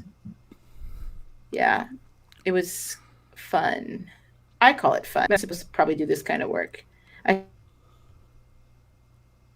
probably should have been a lawyer, but had to raise my case. Affiant. Her name is Susan. She went to manage a poll at precinct yada yada, Sandy Springs. Okay, and she had a supervisor that told her to show up between November 14th and November 18th. That's yesterday. Okay. She was told to be available from 7 a.m. to 5 p.m. on each of those 5 days and paid $200 a day. That's not a lot of money, George Soros. You need to be paying these people a little bit more. But okay. It's not a lot of money. But it's not bad for, 7 to 5. Skip over to her main points. The BOE did not appear to have standardized operating procedures for the conduct of the audit. I say it was a hot mess. Everything was in total disarray at the counting location. The organizers didn't have sufficient tables for all the committed volunteers. When I arrived at 7 a.m., 134 tables were set up, and I was assigned table 136. Ultimately, I believe 170 tables were set up. Counting began after 7 a.m., as best as I could tell, but we were held to the side. After 90 minutes of counting had passed, we were assigned a table from additional tables that had been brought into the counting area. They made them stand there for 90 minutes when they were assigned to assist in this process. Signs taped to the table indicated a place for ballots for Trump, Biden, and Jorgensen, and to make a separate pile for blanks. No vote for president, or overvotes, multiple votes for president. One person was to pick up the ballot and state the vote out loud. Can you imagine? And the other was to confirm that selection and place the ballot in the appropriate location. After counting, we were instructed to pick up each individual pile and count the ballots in each pile and place them in alternating stacks of 10. Sounds like a big, confusing mess. After counting the final tally, we were instructed to compare the number with the original number from the opening tally sheet. The tally sheet provided a roadmap to the number that was needed to reconcile with the original reported results. We began counting around 9. We were given a tally sheet to record our findings and manila envelopes to write in the candidates' distributed ballots. Again, we were not given any information or standards on how to interpret the spoiled ballots or other discrepancies. We noticed that the supervisors seemed selective as to how to allocate the assignments. Our first assignment, we were given a cardboard box that contained only absentee ballots. It was taped shut with packing tape with the seal of the Secretary of State, but the seal was blank, signed by no one, and no information had been supplied. There were no markings indicating the provenance of the box. The box was marked as box number 5, absentee batch numbers 28 to 36. Inside the box were stacks of ballots of approximately 100 ballots each. Each stack contained an original tally sheet and that said location where the ballots were picked up. I'm assuming, she says, these ballots came from the pervasive ballot box that had been placed throughout Fulton County. What she's saying is she didn't even know what she was counting. She didn't know where it came from. It looked like an official box of some sort, but the seal was broken and it wasn't signed. She knew enough to pay attention to that stuff. Imagine if you were just kind of like some newbie and wasn't paying attention. You wouldn't notice it, but she's got experience. She volunteered to do it. Now check this out. This is hilarious. I put this in blue. Oh, no. That's not hilarious. There's another one that's hilarious that's in blue. Most of the ballots had already been handled. They had been written on by people and the edges were worn. They showed no obvious use. They showed obvious use. However, one batch stood out. It was pristine. There was a difference in the texture of the paper. It was as if they were intended for absentee use but had not been used for that purpose. There was a difference in the feel. What is she talking about? She's talking about those Xerox copied ballots that they did at the last minute and stuck in there probably. Oh my, yeah. She's saying they weren't even folded. These different ballots included a slight depressed pre-fold so they could be easily folded and unfolded for use in the scanning machines. These might have been produced way in advance. Mm-hmm. And who knows what kind of ballots they were. She found it very suspicious, obviously. She says, in her 20 years of experience of handling ballots, I observed that the markings for the candidates on these ballots were unusually uniform, perhaps even with a ballot marking device. By my estimate in observing these ballots, approximately 98% constituted votes for Joseph Biden. Wow. I only observed 2 of these ballots as votes. Yeah. Only 2 votes were for Donald J. Trump. You never want to be too sure, so only put 2 in there. Yeah, Don't know who's watching. They can't make it 100% because it'll look like obvious the game is being rigged. Although again, like I said, Trump got so many votes that they had to put so many piles of votes. It still looks awful. Still looks odd. Well, she says when she left on 4 something Saturday. They still had a lot to be done. They were told to come back on Sunday. And when she got there on Sunday, let me skip. They were told to go back to their original table, even though the room was sparsely occupied. We were surrounded with 2 auditors immediately in front of us and 2 auditors immediately behind us. We began to notice a greater disparity in the distribution of workloads. Although the auditing tables surrounded us arrived later, they were assigned large boxes of ballots before we were given. When our box arrived after a 45-minute wait, these people are being tortured. I opened the ballot box to find only 60 ballots from the Quality Living Center in South Atlanta, a men's housing facility for recovering addicts. The other auditing tables received boxes with over 3,000 ballots each. From Can you believe back that up this? again? Back that up again. Sure. When our box arrived after a 45-minute wait, she opened the box to find only 60 ballots from the Quality Living Center South Atlanta, a men's housing facility for recovering addicts. The other auditing tables received boxes with over 3,000 ballots each. They were discriminating who gets the boxes because the boxes were probably those pristine ones with Joe Biden's name on it, coming out of nowhere. God,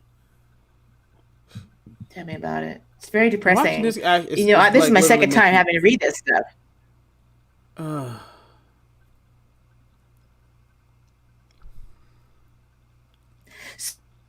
So then she says, "Yeah, I'm looking at Dean Willie's comment. What happened? They're not going to be able to redo the presidential election, but I've heard that Read it. Georgia may have to do their whole entire election over again. All their down ballots. There's going to be a new election."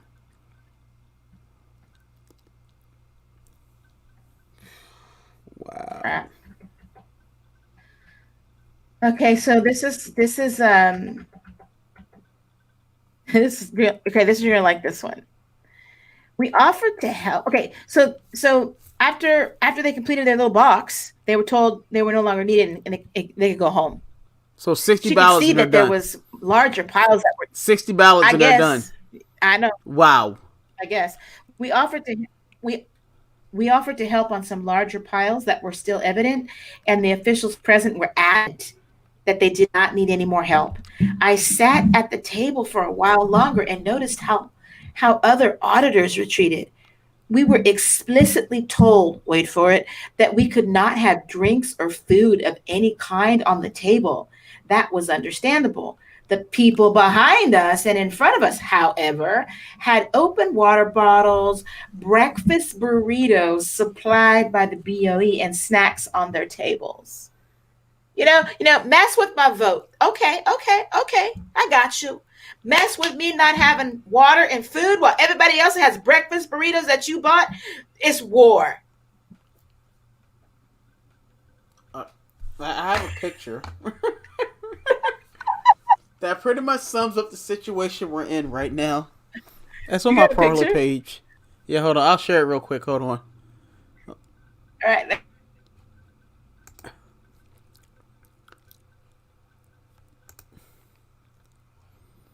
I'll share my Parler page. I think I'm not really done, but that's just crap. Declarations are the fun part of complaints.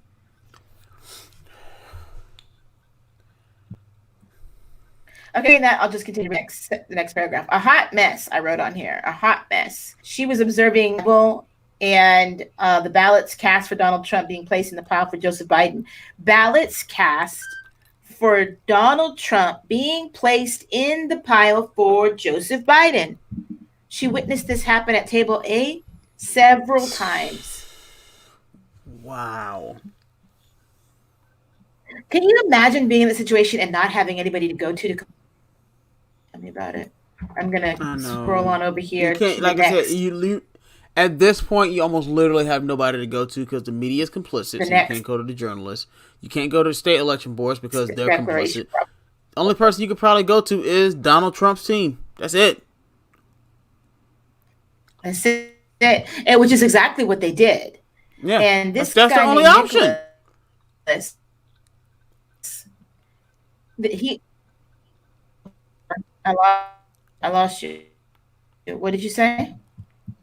Now, Only I option. said that was the only That's right. option. Was That's to right. Go to, Trump. Let me see what Nicholas is saying. And I only have down and then scroll across. Yeah, so go to Trump's team and just pray that he has some exit. Our president was Donald J. Trump and not old Joe Blow. Like y'all can talk all you want about having Candace Owens as a president, but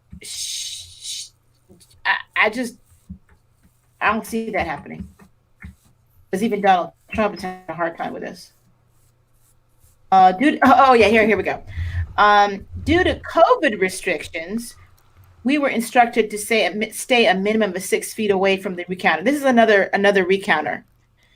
And because of COVID, he was told they couldn't get closer than 6 feet. The ballots would be brought to the review table in a cardboard box by another worker. I was never able to get close enough to read any writing on any of the cardboard boxes. After the cardboard box was opened, stacks of ballots were removed and placed at the review table. There were notes on each stack, but again, I was never able to get close enough to read what was written. This is an affiant named Nicholas. And I think that's the only comment I wanted to make on that one. He said, while in did that say DeKalb County? I saw a lot of hostility towards Republicans and none towards Democrats. What county? What county was that again? Another issue that he has when he entered the building. Yeah, DeKalb County. DeKalb. When I entered the building, he was another one of these counters. I was halted by a woman at the door who immediately informed me that I was not needed, that all the position had been filled. At this time, the woman neither asked who I was nor why I was present. I asked the woman to speak to the person in charge, and he keeps asking for someone in charge, and eventually he gets to go in the building. Okay. And after speaking to several parties, Ms. Pitts was provided his name and he got to go in.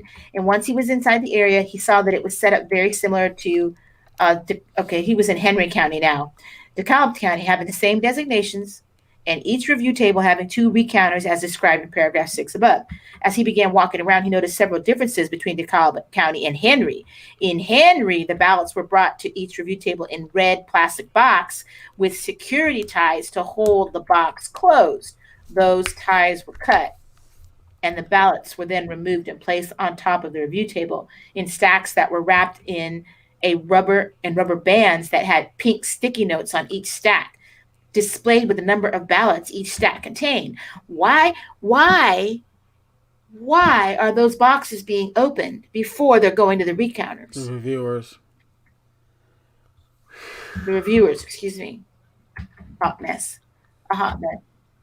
While in Henry County, I personally witnessed ballots cast for Trump because there's one more female. Let me see just a couple things. She's from a different country. She had a Florida license. She was a licensed paralegal out of the Florida bar. You don't need a license through the Florida bar. Anyway, I don't understand what they do in Florida. So she's a registered Democrat, and she was interested in the election process. So she went to be in the Georgia recount. We're talking about Georgia. The Georgia recount process on Monday, November 16th. That is a few days ago. She presented herself to Cobb County Poll Precinct located at XYZ Elemental P, Marietta. I was able to be on the floor observing the recount. In room C, I observed the poll workers not calling out verbally the names on each ballot. They simply passed each ballot to each other in silence. Now, remember, at the beginning of this complaint, we talked about the rules that were set forth in agreement with the Democratic Party with the Secretary of State. You have to call out the name, and another person gets the ballot, and it's a joint effort. What she's saying is they simply passed the ballot to each other in silence. It was of particular interest to me that hundreds of these ballots seemed impeccable with no folds or creases. The bubble selections were perfectly made, all within the circle, only observed selections in black ink, and all happened to be selections for Biden. Signatures were not being verified. There was no corresponding envelope seen in sight. I overheard a woman tell someone else they should keep an eye on the guy with the blue blazer and the pocket square, that he was not allowed to come on the floor and observe past the yellow tape. Who the heck has yellow tape to keep people away? No. They also kept an eye on him as took photographs. They took photographs and video of some boxes being stored on a rack. Shortly thereafter, I observed a police officer standing on the floor. I had not observed a police officer present up until that moment. They began to walk towards him to stop him as he was photographing those boxes. But at that point, he walked away from that area. Based on my observations, I believe there was fraud committed in the presidential election, and I question the validity of the Georgia recount process. This is why Governor Kemp is not doing a damn thing. He's a complete rhino. He wouldn't be governor if it wasn't for freaking Trump. And yeah, he's stabbing him in the freaking back. Yeah, check. He's a freaking rhino. Oy. Yeah, I was exhausted from having to do all that, but I can imagine. If you guys are watching this on the replay, just skip through all the stuff. If this was a criminal case and the attached declarations had some icky stuff attached to it, it'd be more interesting. Although they don't do criminal cases the same way, just so you know. There's way more paperwork involved in these type of cases. It would be more interesting, but you guys are gonna appreciate it if these things go to trial. It's gonna be like the O.J. Simpson ain't gonna. Rodney King trial ain't gonna have nothing on the Trump fraudulent election cases. They're all across the state. I tell you, it's a miracle if they can beat the deadlines in all these different counties with all this persecution from the media and death threats and whatnot. It's going to be a miracle, and they're going to be fine. But thank God we have a billionaire as a president who is well liked in a low key kind of way. People listen. 80 million people voted for that man. A lot of them have lots of money to make sure that campaign can fight this. Oh no, my software is updating. Oh no. Okay. What software? I told you I was going to show you a picture. It's a SOTA PDF desktop. I don't know why I would need to update when I just downloaded the app like today. So it's stupid. Well, this is the Secretary of State of Georgia I wanted to show you, okay? Because we're about to crack on him right now. While dealing with death threats, Raffensperger says recount tracking toward Biden win in Georgia. Well, that's your first problem. That's why you're getting the death threats, okay? This reporter said that Raffensperger made comments after discussing death threats and scathing political attacks he has received from members of his own party. What's really troubling about this is when threats actually came into my wife's cell phone. These are some of the threats sent to the Secretary of State, Brad Raffensperger's wife's private cell phone number and obtained exclusively by Fox 5. Okay, unless you show us screenshots of your wife's cell phone, we don't believe you, but I'll give you the benefit of the doubt, lamestream media. You better not botch this recount. Your life depends on it. Your husband deserves to face a firing squad. The Raffenspergers should be put on trial for treason and face execution. That is what is really offensive, said Raffensperger. The personal threats and political attacks have flown fast and furious at Georgia's Republican Secretary of State. He has said all along the election was fair, free of fraud, and accurate. I believe we had a successful election, said Raffensperger. But his Republican brothers and sisters disagreed, blaming him for not. I covered my thing, for not heeding the call to root out more alleged illegal votes. These people are whining about being threatened, but they shouldn't have botched the election up, and then go on record to call it fair, free of fraud, and accurate. You're living in a dream world. Bullcrap. You knew President Trump had at least 60 million voters on his side, but you're gonna go public with your lame free and fair election accusations. And honestly, if he's going along with this, you are committing treason, and that's not a death threat, because that's the punishment for freaking treason. He called it out on his own self.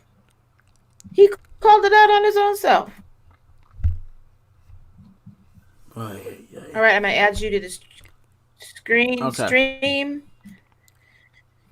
As if it's amazing. This I made this a couple days, about a week ago, and I was looking up Frederick Douglass. He did a speech about the 3 boxes of freedom. There are other speech about the 4 boxes of freedom, and I was like, oh, we're literally on box number 3 right now. Because big tech, excuse my ignorance, but what am I looking at? This is a meme I made. It's a meme I made. There's a saying that there are 4 boxes of freedom. The 4 boxes of freedom are the soap box, the ballot box, the jury box, and the cartridge box. So right now we've gone out of this one. Wait a minute. The cartridge meaning firing squad. Mm-hmm. Yeah, as in box of ammo that you will need to fight for your freedom. Well, I didn't know that a box of ammo was called a cartridge box, because I put cartridges in my printer. A cartridge is just a self-contained entity, so it has like the gunpowder, the primer, the bullet, in a nice casing. So it's called a cartridge. But we've exhausted this box, and Big Tech is killing this box, because this is what social media is. It's your digital soapbox. They've taken that away. They're still in this election right now, so that's gone. This is all we have left right now, and I'm praying this one works. Because it's not going to be pretty if all of a sudden the Patriots got to resort to this guy. It's happened twice in this country before. Yeah, but Democrats, there are some Democrats, like this lady that was a registered Democrat. She attached her affidavit to this complaint. Yeah. At the end of the day, Americans are doing the right thing, not the elites. Americans are the ones that are flooding with Trump campaign's hotline, saying all the fraud that they experience. Now, what they probably didn't expect is they didn't expect it would be so fraudulent, even for their own candidate. It's blatant. Can you imagine? You really want to vote for Joe Biden, and then you see stacks of what looks like Xerox paper or some kind of perforated, pristine paper that wasn't even folded. And you're going, oh my God. Hopefully they were saying, oh my God, Donald Trump was right. But there have been other Democratic poll watchers that have stepped in and said, this is not right. But you mind if I actually share something else while my screen is shared? Oh no, I'm done with all my sharing. I'm exhausted from having to deal with that. and You've gone over affidavits.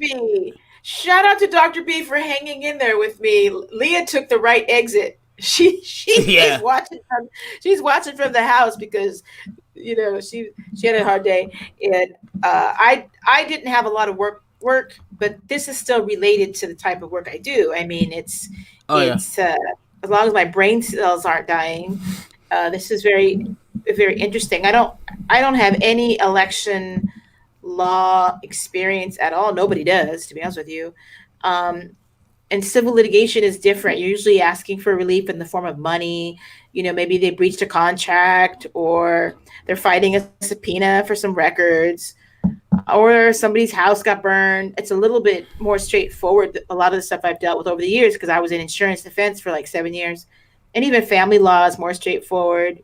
Even the family law type of restraining orders are more straightforward. But you got this as a restraining order. You're asking the court to halt election results, certification of the election, and that's a whole different bag of ball of wax, because this is all new for a lot of these lawyers too. I mean, can you imagine you have a sense that something went wrong, and then you have someone come forward with evidence, you're so excited about it, and then you have another person and another person and another person, and you got now thousands of people coming forward all across the nation, and nobody wants to help you. All these big law firms with all this staff and all that money, they're not lifting a finger to help Donald J. Trump. They're getting threatened. Someone getting threatened. Well, Donald Trump's lawyers are getting threatened, but I'm talking about people that could jump in and help. Oh, yeah. Aren't. I could volunteer, except for it's probably a conflict or something with my day job. Yeah. I mean, I know how to help generate briefs real fast and type. Maybe they have a lot of volunteers doing that stuff. I don't know. They'll make it. Listen, I've been in litigation forever, like I told you, and I personally have never been with a lawyer that didn't make their deadline. And if they got really, really close, they could ask for an extension. Now, in this particular case, you can't ask for an extension. But the way that it works is why I'm so attracted to litigation, is because I came from a sports background, and it's game day. That's me doing it's game day, and the ball always gets passed to me last. You know, I'm the one that formats the footers and pushes the button on the e-file machine. E-file software, app, whatever they use. Our state uses a e-filing system. So when the ball gets passed to me, it's game day. That's why I was sitting around. Okay, am I going to get a brief today? Because I get like one a week. We're not very busy, but I understand that it's game day, and I understand that no matter how hard they try, they have to not miss that deadline. They have to try, not eat, not sleep. It's hard. It's hard. You can't miss a deadline. So keep them in your prayers. I think December 3rd is their first deadline. I have to check it, because I can't keep track. All the courts have the filings. It's based on filing. Like, you file on one day, you get a certain amount of days for them to respond, and then you get a hearing. I guess, I don't know. This is all new. What are we looking at? Okay. What you have are actual official results of Wayne County on the election in Michigan. Wayne County, I didn't realize Wayne County was so huge. Wayne County has the entire city of Detroit, Dearborn, and a lot of other cities in it. It's a massive county in Michigan. It's their most populous county in Michigan. And what you have here, this data was also talked. Steve Crowder actually went over this data. That video is linked in on my Parler. But I wanted to actually go through the actual file that he went through myself, just to show you what was going on. Right here on the first page, you see actual turnouts in Detroit precincts on election day. You have registered voters that are actually in that precinct, number of votes cast, and okay, yeah, I'll do that. Yeah, let's do that. I see a lot of gray. You have lots of options. Do you know how to make your screen squeeze it? Oh no, that's awesome. Oh, that's perfect. You got plenty of room. Okay. Shout out to young people. I forgot you guys don't have a big. I have a big screen, so I know I had to have a larger you have a screen. small Looking at screen? It. No, I have two monitors in here, so on my larger screen. Oh, I got you. It was fine, so I just blew it up so it's super big. Okay, so you can see the voter turnout in Detroit. Come on, scroll. We're talking about like 15%, 14% in this precinct, third precinct in Detroit, 14%. This is on election day. These are the turnouts. That doesn't look like a lot. It's not a lot. Dude, that Here's the doesn't look thing. like a lot to me. What it We'll get to that. We'll get to that. You can also see the actual number of registered voters. They don't even have that many registered voters in these precincts. Detroit City Precinct 6, they don't have 1,055 registered voters. Not 197 voted in person. What? AV board, yeah.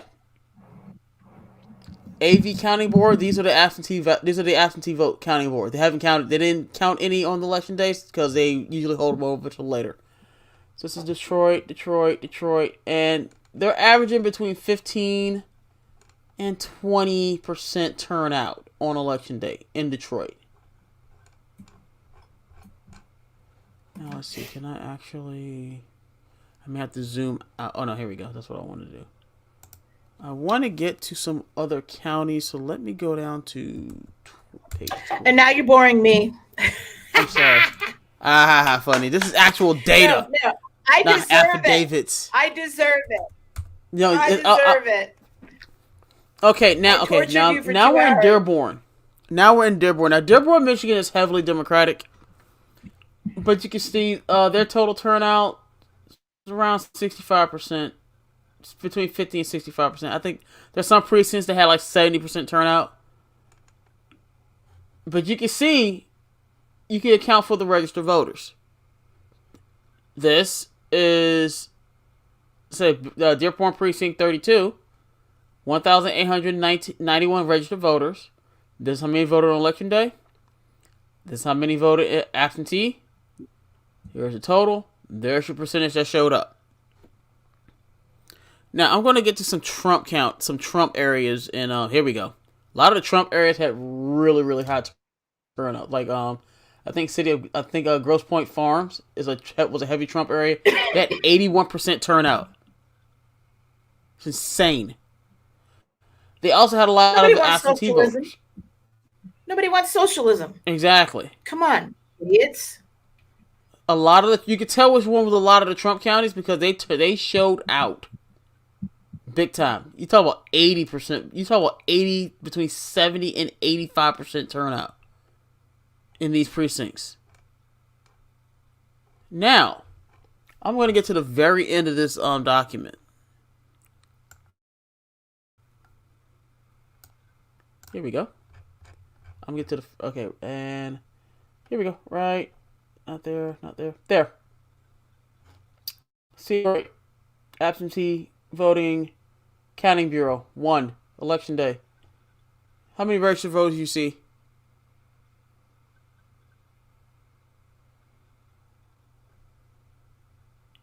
Just so you know, this column is registered voters. Which counting again? Sorry, which column? Okay, got it. This column is registered voters. So which county am I looking at? We're looking at the absentee ballots now. Just to get the column straight, you have registered voters, card cast, voters cast, percent turnout. When you get down to the absentee ballots, what do you see that's odd? It says 0? Yeah. That's registered voters. Okay. How are you going to have 1,506 absentee ballots and cannot tie them to a registered voter?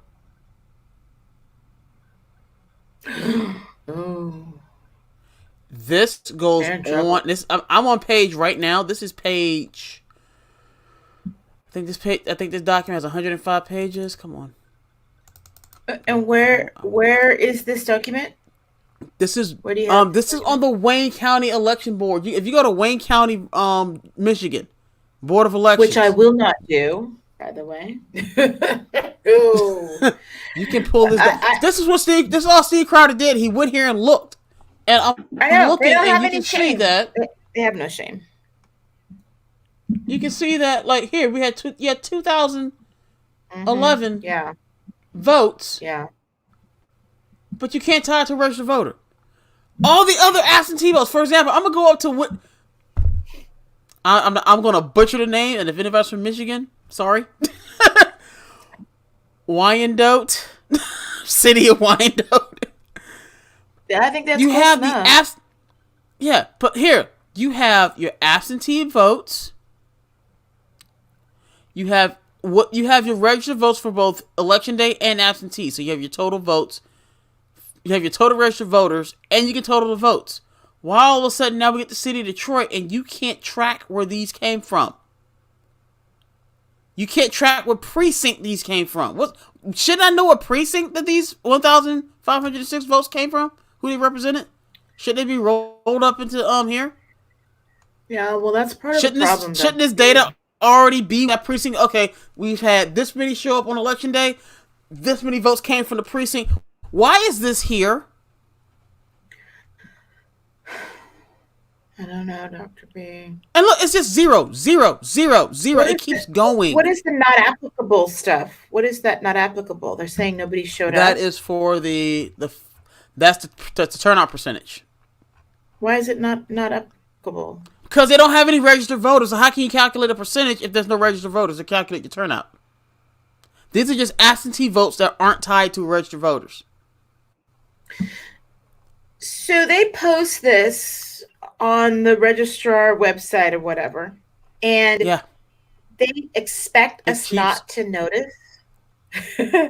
Exactly. Here's the thing. Look at that. The only one who's talking about this, who has talked about this that I've heard of, is Steven Crowder. And he's not even a journalist. He's a commentator and a comedian. He's a commentator. He's not a hardcore journalist. That's not what he does. He's an entertainer. He does political commentary, satire, and covers news. Yeah, I don't really like him. Louder with Crowder. He's annoying. I know he's annoying, but shout out to Crowder for doing some journalistic work. I'm trying to do journalistic work because the mainstream media is doing nothing but trying to bury us into socialism. And no one's talking about this. I'm sitting there watching the video. And at the time he posted the video, I think it only been out for like 2 hours. I'm like, oh, you got a new video up. Okay. And I'm looking at it. I'm like, what? Hey, Chrissy says they if you add up numbers, the turnout would be about 110%. Yeah. They did it on purpose, the best way to open the door for cheating. Dean That's Willie exactly says, why this we is just here. need to put this in God's hands. This opened the door for the fraud. Dude. You have all these absentee votes and you can't tie them to a registered voter. Coffin. This was the nail in the coffin.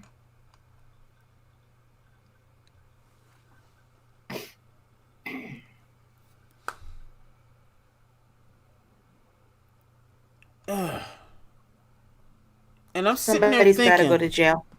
Hell, I hope so. Because this is ridiculous. It's getting insane. I'm sitting there watching the show and watching his show, and I'm sitting there like, why is no one talking about this? No one's talking about it. Not yet. You're talking about it. President Trump, if you're watching my show, we're talking about it. I hope people actually. I'm hoping people tune in because Crowder gets sure as heck he gets a lot more people than I do. But I'm hoping people saw that video and share that video like I did, because anytime he's talking about fraud, and Crowder's not a conspiracy theorist. He could be his shtick on his show, he's I wouldn't call him a shock jock. He's no holds barred when it comes to speech. I mean, he says some shocking things on his show because he's a comedian. He's there to give you that shock, that kind of like that ha-ha, like, oh no he didn't type of laugh. But the fact that he's talking about this, and if you ever watch his like Prove Me Wrong segments, they're very logical. He doesn't delve into conspiracy theory. He tries to keep things straight down the middle, fact-based. The fact that he is actually discussing fraud lets you know that, yeah, there's election fraud going on. Otherwise, if it was a conspiracy theory, Crowder wouldn't talk about it. He didn't talk about conspiracy theories. He just doesn't. I watch his show. Mainstream media just makes themselves look stupid by not talking about the fraud. Rudy Giuliani was literally begging them to cover real news. to cover the fraud. They are He bought. said, do your job. Why aren't you doing your job? Because they are bought and paid for. That's why they're not doing. Their job is not to do journalism anymore. It is to push globalism. That is it. That is their job. The media is not beholden to the people anymore. They're beholden to the shareholders that are the parent company that owns them. I don't know, man. I know. Well, on that note, yes. I'm gonna go eat some vegetables. Apparently, Isn't that bad? Watching what I eat all the vegetables. time. Well, the cough that we're always talking about, I've had to completely take everything out of my diet to see what's triggering the cough. Okay. You know what I mean? Yeah. I think it's just nerves. Huh? I think it's just nerves. Yeah. At the end of the day, I feel okay. My spirit feels okay. But my God, I look at the dogs and I'm like, if we don't keep fighting, they're gonna take my animals, my property, my kids. They'll take everything. You know, it's been going on like this. This has been happening since biblical times. Yeah. I mean, God was always trying to threaten these kings and always trying to raise up a type of prophet to rescue some people. You know, I'd like to say that Trump is going to go down as a hero figure, kin to the Martin Luther King and these type of people, because Trump is like the world's president right now. I'm going to tell you, like, I'm going to say it like this. More so than Martin Luther King. Martin Luther King was not a politician. He was never in actual political power. He was a civil rights activist. He was an That's activist. a good point. That's a good point. Neither was Jesus. Donald Trump, and he's pretty being that he's a president, he can go down. If he pulls this off and actually takes these people down, he will eclipse the likes of Washington, Jefferson, Jackson completely. The last president to actually go toe-to-toe with the international cabal and win was Andrew Jackson. They tried to kill that man twice because he was going to end the central bank, and he fulfilled his promise. It's exactly what he did. And lived to a ripe old age, too. They didn't touch that man. That man was hardened. That man, when he was I think 12 years old, was in a prisoner of war camp, got beaten by British soldiers. The man was tough. Fought in the War of 1812. He did not play. The man had nerves of steel and balls of freaking iron. Andrew Jackson was a complete badass. And it took somebody of his caliber to take out the international financiers.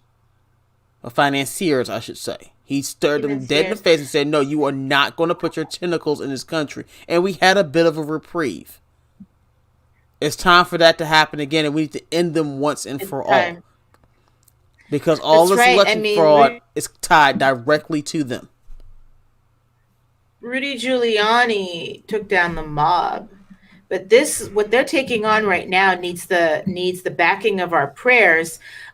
Eric Metaxas and Chuck Pierce and some of these more secular Trump supporters. No, right. They're a unique type of Christian support.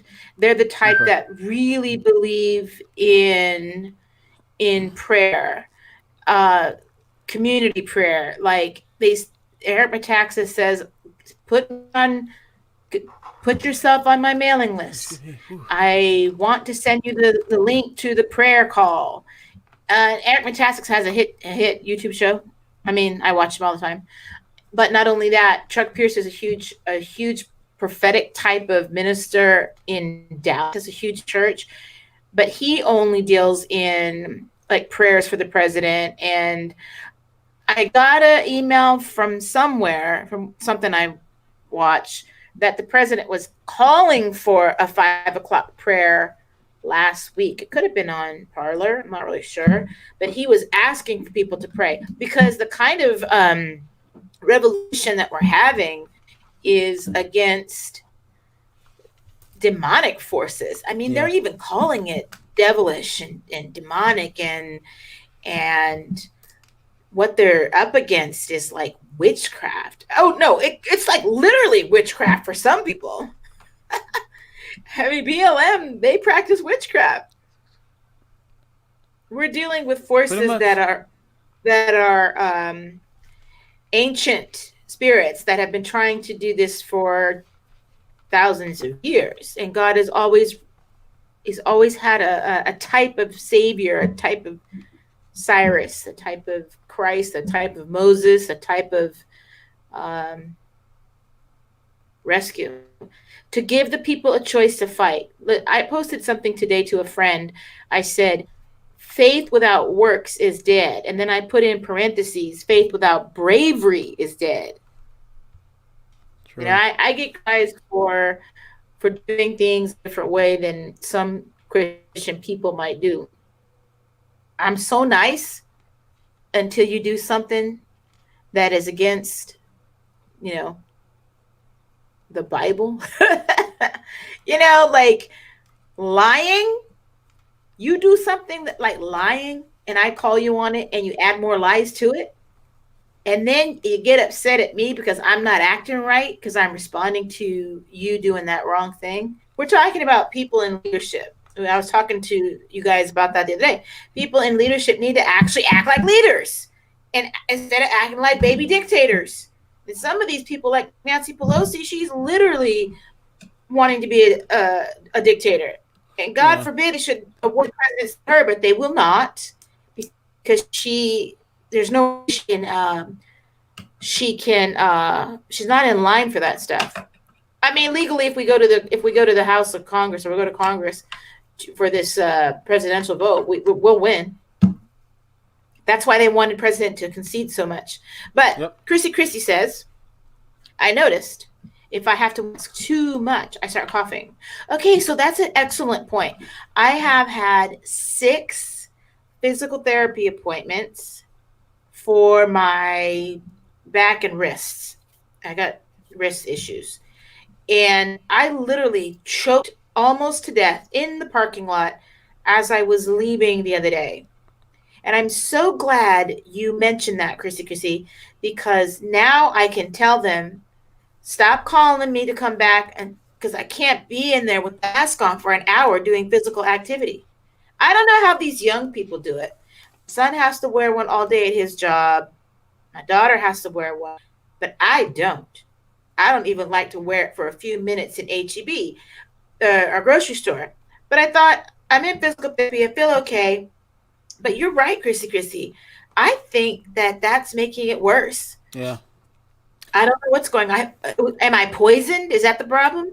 How do I get better? I already had a pre-existing condition of coughing. Like I'm sensitive to the coughing. Like right now I haven't coughed. Like I've been on this thing for what? 2.5 hours. I coughed a little bit. I put myself on mute, but not to the point where I was choking on my own poison. That's a good point. Chrissy says the people that need to wear a mask all day at work, that's what, yes. But on that note, I think I'm going to have a little bit of food because one of the problems with coughing is that when I lie down, it starts to act up in my room. Maybe I'm, I think it's stress too. It's all this stuff going on in the world right now. Yeah. I mean, if you look back, we're in the middle of it right now. So it doesn't feel, we're in survival mode. But next year we're going to look back and go, oh my God, we were this close to Joe Biden as president. Let's hope so. We're putting a lot of faith in the court system. Now, granted, Trump has made a lot of appointments at the federal level, but again, we're relying on the courts. That's where I come in. Okay.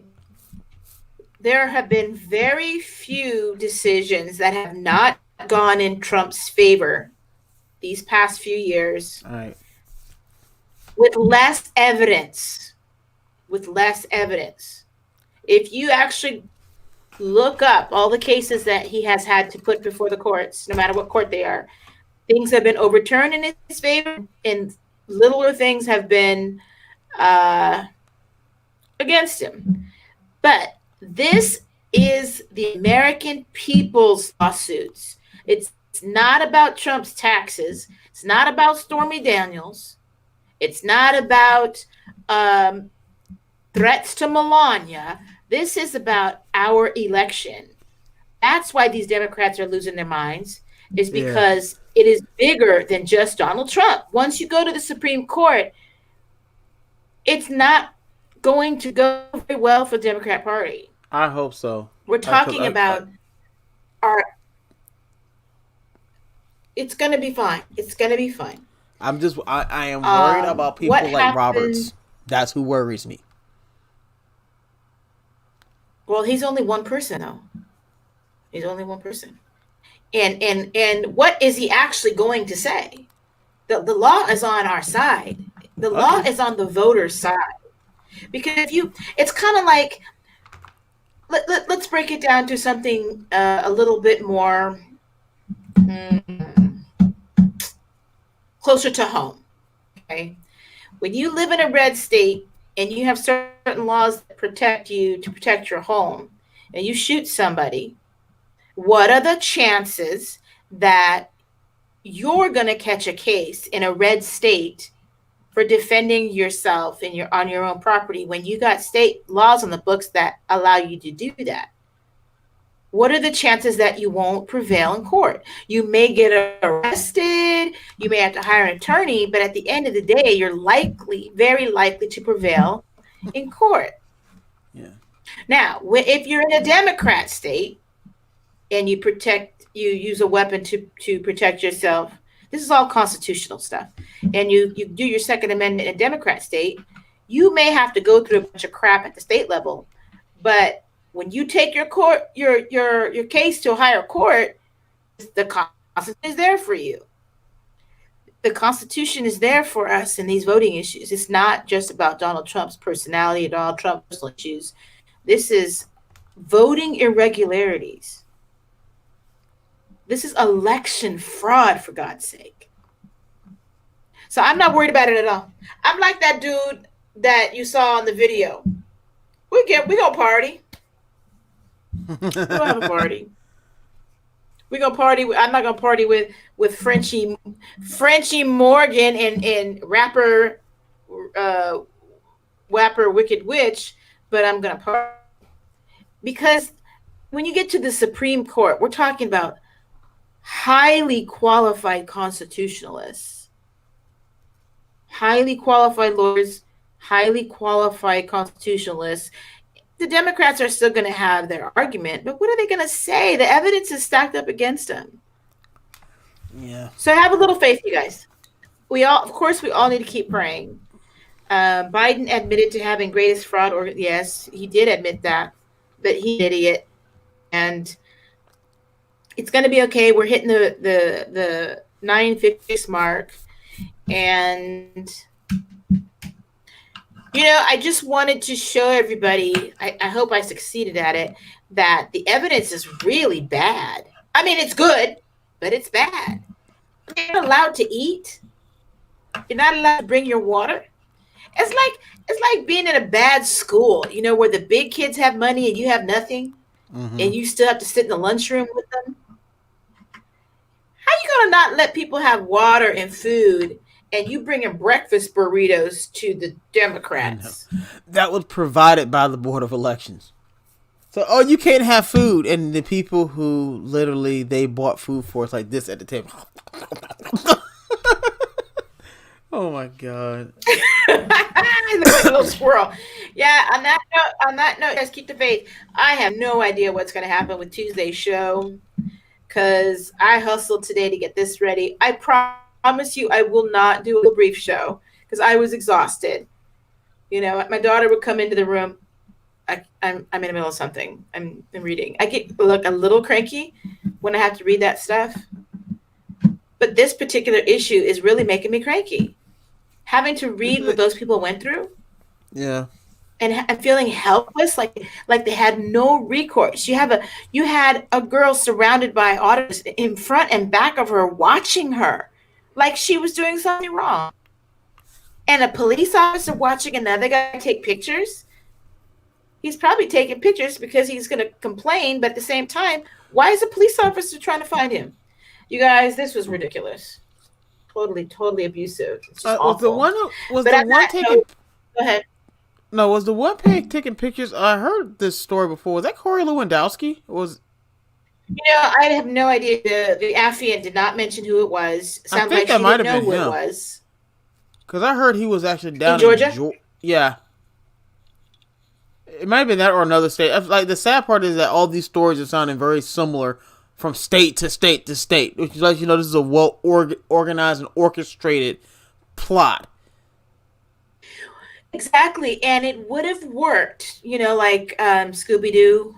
I wouldn't have gotten away with this one for you meddling kids and that dog. You meddling Trump supporters. Yeah, they expected to scare us to death to the point where we would have to have absentee ballots as well. That's what they were hoping. Which would have really screwed our election systems up completely. We did right by President Trump to show up in person, fearless with our mask. We did right by him. I honestly believe, and thank God we did. I honestly believe because I heard Sheriff David Clark say, "Oh, where are our absentee ballots?" I get why he says, "Oh, where were ours?" But as soon as that happens, what the Democrats are. He said that because he was on John Frederick's show, and he was saying that the Democrats have absentee ballot. Where are our absentee ballots? Because he wants to fight. He wants to take the fight to them. Here's the thing. I understand why he said that, but here's the problem with doing that. Democrats are really. I don't understand what he was saying. He's saying that Republicans should have been doing the same taxes that Democrats have been doing. Oh no. Here's the problem with that. I'm going to explain the problem with that. Democrats are really good at projection. They will project the very crimes that they do on you. And if there's any evidence that you were doing that, they're going to say, "See, they cheated. They cheated." And they're going to set. That's the trap they were trying to set. And it didn't work. So now all the fraud is on them. Because if it came out that both sides were doing fraud, they'd say, "Oh, well, both of you all cheating. We're going to count it all anyway." That's what would have happened. Well, I don't doubt that the Republicans were doing some fraud of some sort, but not at the magnitude of this. Because when given the opportunity to use Dominion software, Texas rejected it, said it had too many holes in it. Like too much possibility for fraud. You said the Republicans that orchestrated fraud in elections were like the people in the Lincoln Project, those Rhino Republicans, because they're globalists. Yeah, exactly. They're down. They're down for the plan. They want their power. So, Dean, I heard who here today? I listened to a couple of Christian men. You're yawning, so you're going to sleep. Yep. The legal brief did it. Now I know what, if I ever get insomnia, I know what I'm doing. I'm reading legal briefs because that did it. Watch this show. If you watch this show, you can get some sleep and improve my views. It's nothing worse than having like 2 views on this show, and I was so excited about doing it. I am definitely weird. I probably would do well in Congress. But anyway, my point is, I'm going to leave you with this, you all. I'm going to leave you with this, and I'm going to maximize myself so that Dr. B starts to understand that I'm actually going to end. I'm going to leave you with this. Dean Willey says, "I hate the Democrat Party. They are the party of the KKK. They're the party of massive genocide on Black kids and people, Black young babies, unborn babies. And they are the party of infanticide, open borders. So, as a Christian, if you did not for Donald J. Trump because of a personality issue and you voted for Joe Biden, shame on you. Shame on you. You don't vote against your own people. You don't vote against living beings. You don't vote against our future just because of an attitude problem. One of the ministers said today that he had a guy on a pulpit, famous guy. He said he's about to out him.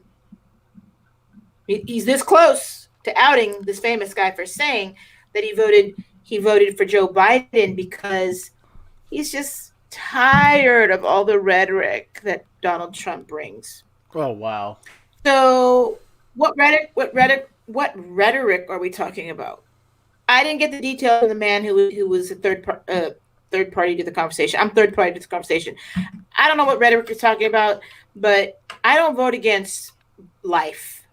I don't vote against the safety of children. And you know the Democrat Party, if they're willing to lynch a man because of the skin color, they're willing to get us into socialism for their evil, diabolical stuff. You got to fight like heck to keep them from being in power. This party needs to be disintegrated, period.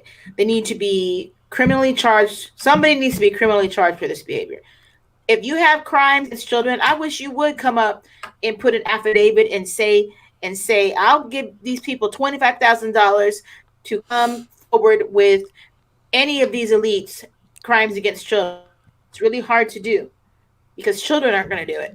Children are not going to come forward necessarily and talk about the abuse. Now, if the other adults witnessed it, please come forward and get some evil people incarcerated, because some of these people are so dark, they will do anything to keep President Trump from pursuing their cases.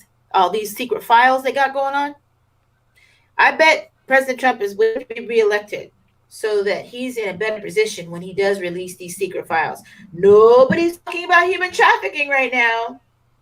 Nobody's talking about the arrests. Nobody's talking about Ghislaine Maxwell. Conveniently. Yeah. Nobody. Yep. It is quite sad. Somebody's in her ear. Somebody's in her ear saying, we got this. We got this. You just stay put. You just sit there and be quiet. She was complaining about her treatment in her incarceration state. Oh, well. You just sit tight. We got this. When Joe Biden gets office, he's going to grant you clemency or whatever. Oh, heck no.